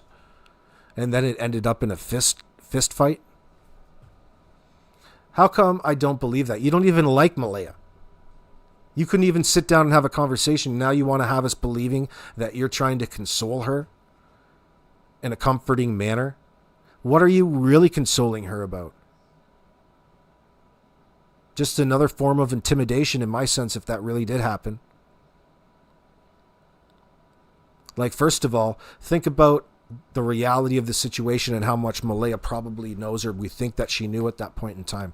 Here's a woman who's probably, or quite possibly, guilty and violently unaliving 2 of her children. We know Daniel's probably not the only one. We just don't know yet how Janie figures into all of this, but she is balls deep, you could say. She's balls deep in this situation. She's put herself there, and she's not doing very well. And this story is not going to float, and it didn't float with police, Janie.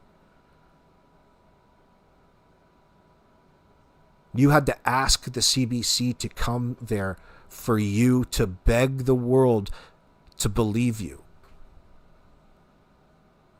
I'm not here to lie to you. Please believe me. No. None of us believe you. Nobody believes you. The fact that you want to beg for people to believe this bullshit story tells us how guilty you are in whatever happened to Jack and Lily. Who has that need? Such a desperate, primal desire to get away with something that you know is going to see you behind bars for the rest of your life, honey. Psychologically, Janie, you're already on the run.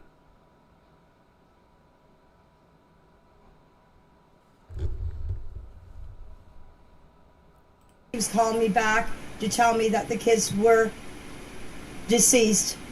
I said dead in my statement to the cops, but I'm sorry, I mean deceased. And then the next thing I know... See, that's her going back to back introductions of the word deceased, death, dead, in relation to whatever happened to Jack and Lily. Nobody else has introduced this. Janie's introduced this. She introduced it once, and then she got comfortable doing it again and again. It tells me that there's something, and that's part of her cognitive load in the background, and she, well, I guess you can consider leaked, but who cares about that for a second? The fact that she has the need to unload that off, that cognitive load, tells you that it's one of the things that are bothering her. She has to tell you all of the things that she's denying for whatever fucking reason. Rather than like a person who's not guilty of anything doesn't sit there and think about all the things that they're innocent of or not guilty of. You don't want to talk about that big elephant, that elephant in the room, the this, the that. But here you are introducing, oh, don't tell me the kids are dead. Don't tell me, as though you're almost waiting for that to happen. You were expecting that. You had to have expected that for you to have said that to Malaya at that point in time. Is that really what you were expecting, or are you fabricating? It's hard to really say. But the fact that she uses it in conversation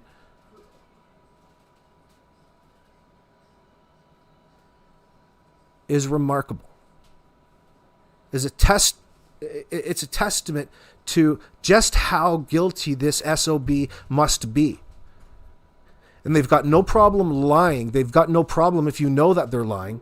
They've got no problem sitting there, continue to bullshit their way through this for as long as it takes. Talking you in circles.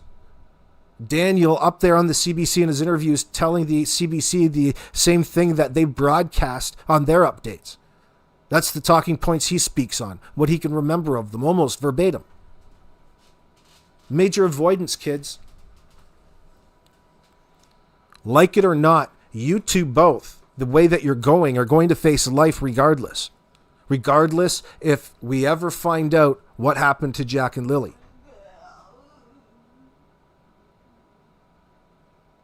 There's so much of your behavior that's publicly available. They'll certainly be able to tie you guys together in some sort of lie here, there, everywhere, a totality of them. Maybe they'll look at it from all different angles. They just have to demonstrate that you're being deceptive, you're omitting, that's also considered lying, and that the kids are indeed passed away, which isn't going to be very difficult to convince a jury in this situation. And this is how the case is going to build itself on its bare bones nature, because it feels like there's a stalemate because we're not in on any of the investigation. From a public setting, it can feel like it's a stalemate because we talk about the same things or seem to at the day in and day out, but you're not patient enough. And you need to be more patient.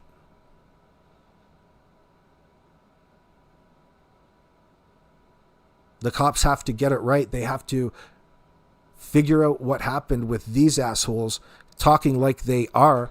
It shouldn't be very difficult to put those things together. Their jive talk isn't fooling anybody.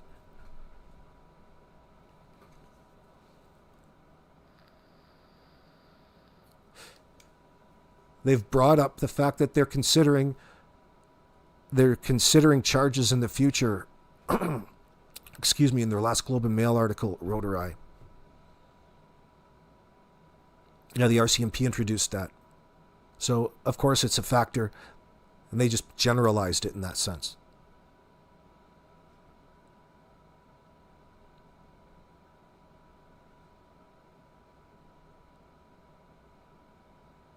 It's exactly what it looks like, guys. It's exactly what it looks like. You know, that's what the frustrating part is of it. And people want to put that anger and frustration here, there, and everywhere, but anywhere but where it belongs, with Janie and Daniel and Malaya.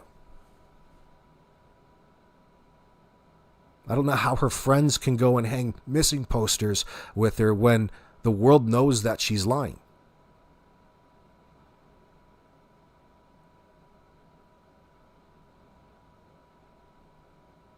But that's their business for now.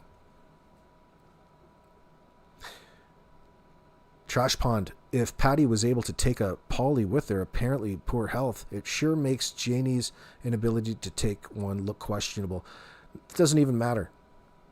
There's so much lies and deception. That's just a standard procedure with all of this in an effort to help clear their names.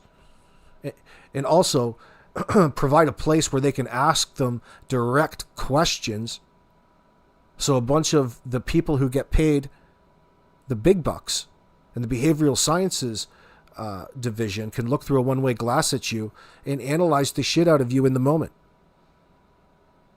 You only get these moments once in a while, right? Timing is of the essence. Having that fucker in there at that point in time. Oh yeah, it'll be on CCTV, and that'll be a great interview. Who cares about the questions in that sense? You're looking for a baseline in that sense, and who knows how they're applying it or using it. It's voluntary. So they approach them by saying, in an effort to help clear you of any wrongdoing in all of this, do you mind taking a polygraph examinations? And these answers are easy peasy. And look at how old Danny reacted to it on the news, that tweaker. He couldn't help but keep that smile, that duping delight. It was out all over, and he was telling you just how innocent he was and how is this dude that fucking stupid, do you think?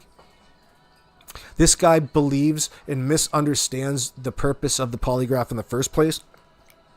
Like, one, it was a test that you were going to be able to pass or somehow exonerated you from any wrongdoing. They're not admissible in court. They're a tool. And they had a tool hooked up to the polygraph, it sounds like. Well, people should just all realize just how innocent they are after the polygraph. Well, isn't that interesting that the RCMP didn't hurry out with a update that you guys have been cleared in any wrongdoing in any of this? Doesn't sound like it did much of its job. Listen, it wasn't a test that he could pass in this sense. Not like it's going to mean anything. Especially with your experience and your tolerance level with the mathematics. Zip, zip, ring. All these cops, I think there was 5 cops showed up, and they took Malaya aside. Actually, Officer Mason took Malaya aside and talked to her. The other 2 people, I ordered them off the property, and an officer took me aside and got my statement. And after that, I left and went and talked to Daniel to see if he was okay. Because apparently, if you listen to Logan's You okay, Slugger? TikTok or interviews on TikTok, she can explain more to you than what I know. So I know Daniel was upset, and I went to see him. That's when I left everything, and everybody took off. I didn't know where anybody was going or what was going on. It's important to put that in the time frame, and I guess we could wonder about it now. You know, the one thing that is out of their control is this break between Malaya and Daniel. I don't believe Daniel really expected it at that point in time. Maybe he did. It'll be interesting to find out over time. But it sure threw a wrench in plans, I think. And it threw Janie for a bit of a spin, because it kind of fucks up the narrative. But thank God that Malaya hasn't spoken since then. We don't know what she said to police, of course. Good to see you, Taze. We don't know what she said to police. You can almost bet she's not being cooperative. That's untrue. That's wishful thinking, and certainly anything but the truth. If we knew everything that was in Malaya's mind right now, people would be in fucking handcuffs. Without a doubt. So, maybe they're getting their information in a more sensitive way. Probably. But I think they're only going to be able to get so far with Malaya before they have to do things, I guess, more well, when it's time, it's time.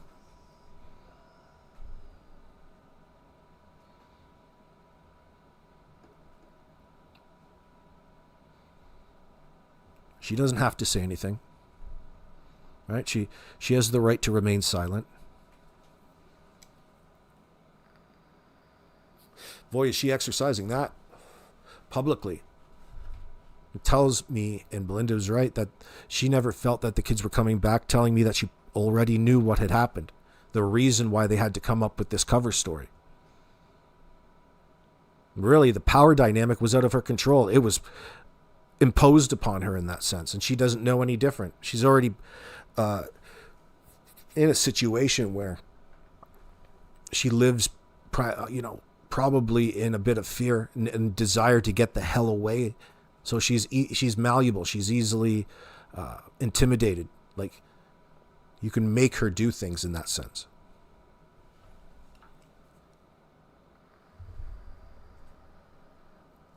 Going on in the whole kerfuffle or whatever you call it. So I went and talked to my boy to see if he was okay. After that, everybody just left. So I don't know what went on. So it sounds like after this particular moment, it all happened in a pretty short time frame. So when we picture Malaya leaving after that interview that we saw in the beginning of this video, but her initial one to CTV, not too long after that did this occur, and she bailed.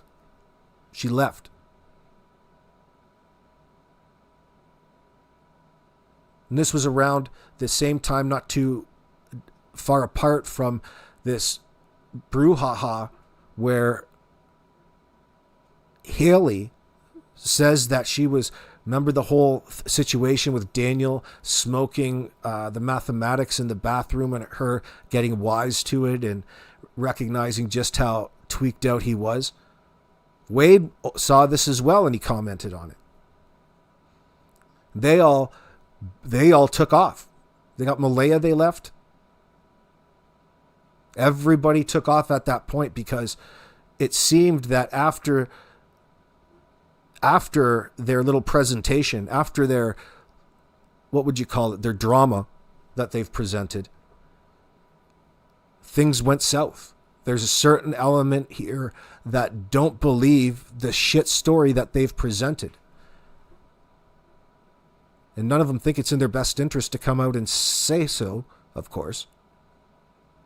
But they've chosen to stay silent, and that's their right to do that. Even though it would indicate that something other than what they presented went on. Not that it's everybody's fault. It's Malaya's fault, and she's responsible in all of this to some degree. They need to figure out how. It's going to be difficult when it comes down to he said, she said in that sense, right? Who do you trust? What do you trust? You've got to get a good idea about the relationship. No matter what, you know what the primary factor was, and it's the admitted substance abuse. And just knowing that makes me sad for Jack and Lily and what they had to go through out there. Why it went hand in hand with with the growing resentment that it seems that Malaya had towards Jack and Lily from isolating. It's almost like you were punishing your kids as well. There's something else that you did without really considering what's best for the future of Jack and Lily by isolating out Belinda, isolating out Cody, but yet still expecting child support. Like, that's a lot of fucking nerve. Number one. Good luck with that. You wanted to completely isolate that side of the family out. Why? Belinda doesn't seem that bad of an individual. So, I mean, and it's led to this. She's fallen in this situation, this relationship, and she's got knocked up. She's got had meadow with Daniel. A divorcee. An abusive tweaker. And she well knew about his issues for 2 years and lived with them. Chose to do this.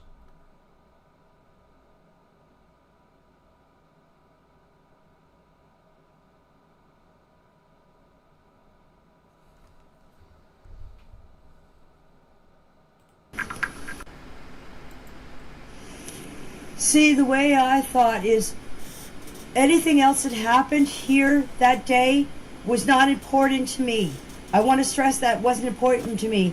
The only thing that I was thinking about that day was finding Jack and Lily. And I spent all day, except for when I came here and had a little bite to eat because my daughter-in-law brought some food, and I had a sandwich, and then she took the rest of the food into the trailer, and the ones that were in there, all her family, ate all the food. Anything that anybody brought, they took it to the trailer, and they ate it all. We didn't get anything. We had to... Like, you want to turn something that should be very straightforward into some sort of family reunion, number one, is very bizarre. It had to have been bizarre to watch the RCMP, and it's a complete distraction for them. That's what the intent was. It's a distraction. It sells it for a greater group of people, especially your immediate family and those who are related to Jack and Lily. And the plot to the play was putting the blame all on to Jack and Lily as though they just wandered off into the bush. Completely ridiculous. Anybody knows that they, if the way that you portrayed the story, the way that you guys want to portray it, you should have been able to see those kids. What was the reason for having, to invite all of these individuals to come out and participate in a search and something so out of reach where you know exactly what the packages are that they're looking for? So you want to be everything to everybody. You never want to commit. You want to have this event, this search event. Why? On one hand, you talk about how it's completely crazy and you don't believe the kids ever wandered into the bush. Well, you sure spent weeks searching and searching and searching and said you'd never stop, Danny. What's the reason for the contradictions?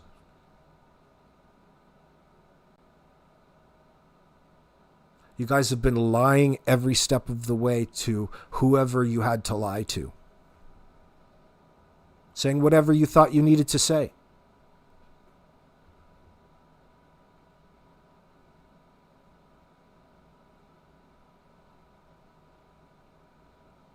Yeah, that'll be used against you. Defend for herself. As I said, it was like a family reunion. They were in there talking and laughing and going on. So, and the only time that I went into the trailer is that time when I seen them all laughing and carrying on, was to tell Malaya that Justin and I were going back out to look for the kids. And she said, do you want me to shut the chickens in? That's the only time that I set foot in that trailer all day. Except for when everybody left and the police officers came and asked Daniel about the pink blanket. I was there when they went out to the garbage can and took the pink blanket out of the garbage. Other than that, after that was over, nobody else was around. Everybody left. And I just sat in the trailer, and some of my friends came and asked me how I was doing. And they were very supportive of me. And God love one of the girls that was there, one of the friends that was there. I had a tick bite on me, and it was starting to get.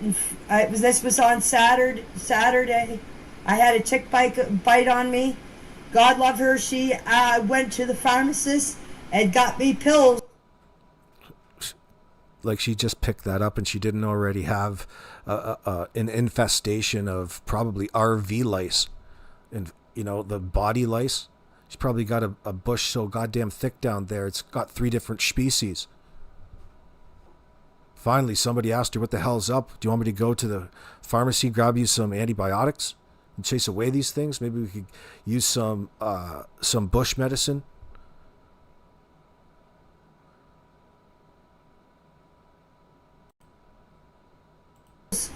Because I wouldn't leave the property. I never left the property all the time those kids were missing. And after the search, I still don't leave the property. I may go to town maybe once a week or once every 2 weeks. I stay here and tell reporters to get off my property because I don't want to talk to them. And I'm a homebody. I'm like a hermit. I don't go anywhere. And I was that way before this all started, before the disappearance of Jack and Lily started, and I'm still a hermit. That's an interesting way of phrasing it.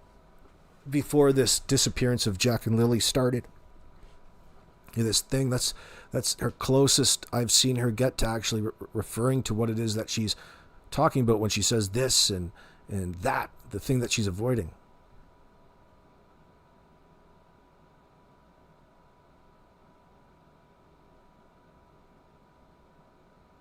Well, friends, we're going to have 2 hours and 20 minutes. We're going to wind tonight's episode down, coming up at 11 p.m. Getting into AB's nap time. So I'll leave you with a little bit of G-Funk before we get the hell out of here. We'll see you back again on live tomorrow. Keep your heads up for some videos on the upload I'll say around every 6 hours or so for the next little bit. Thank you very much as well for the super chats and people donating memberships. That's very generous of you all. We're fighting the good fight here, my friends. And we'll see you on the next one. Maybe we'll come back and talk about Derwood and his phone call with Sonny specifically. We'll give it a roast. We'll give him a good roast. There's nothing like talking about all of the lies that he's admitting to there. Trust me, I'm lying to you. Trust me, I lied to you, but you can trust me now. There's my reasons. All kinds of reasons to be deceptive in this situation. So they have all kinds of reasons, I should say.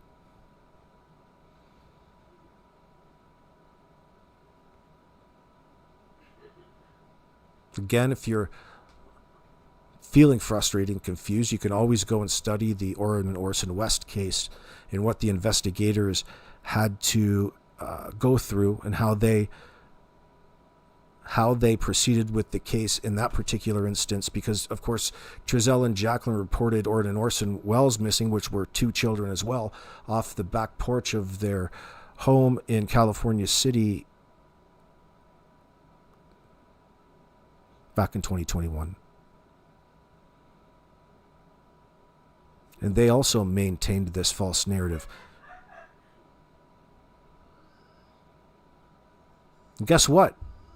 There was also even an RV involved in it, because Jacqueline and Trezell moved all of their things into the RV when they were brought to justice, when SWAT had to take them down and bring them in for questioning in that sense.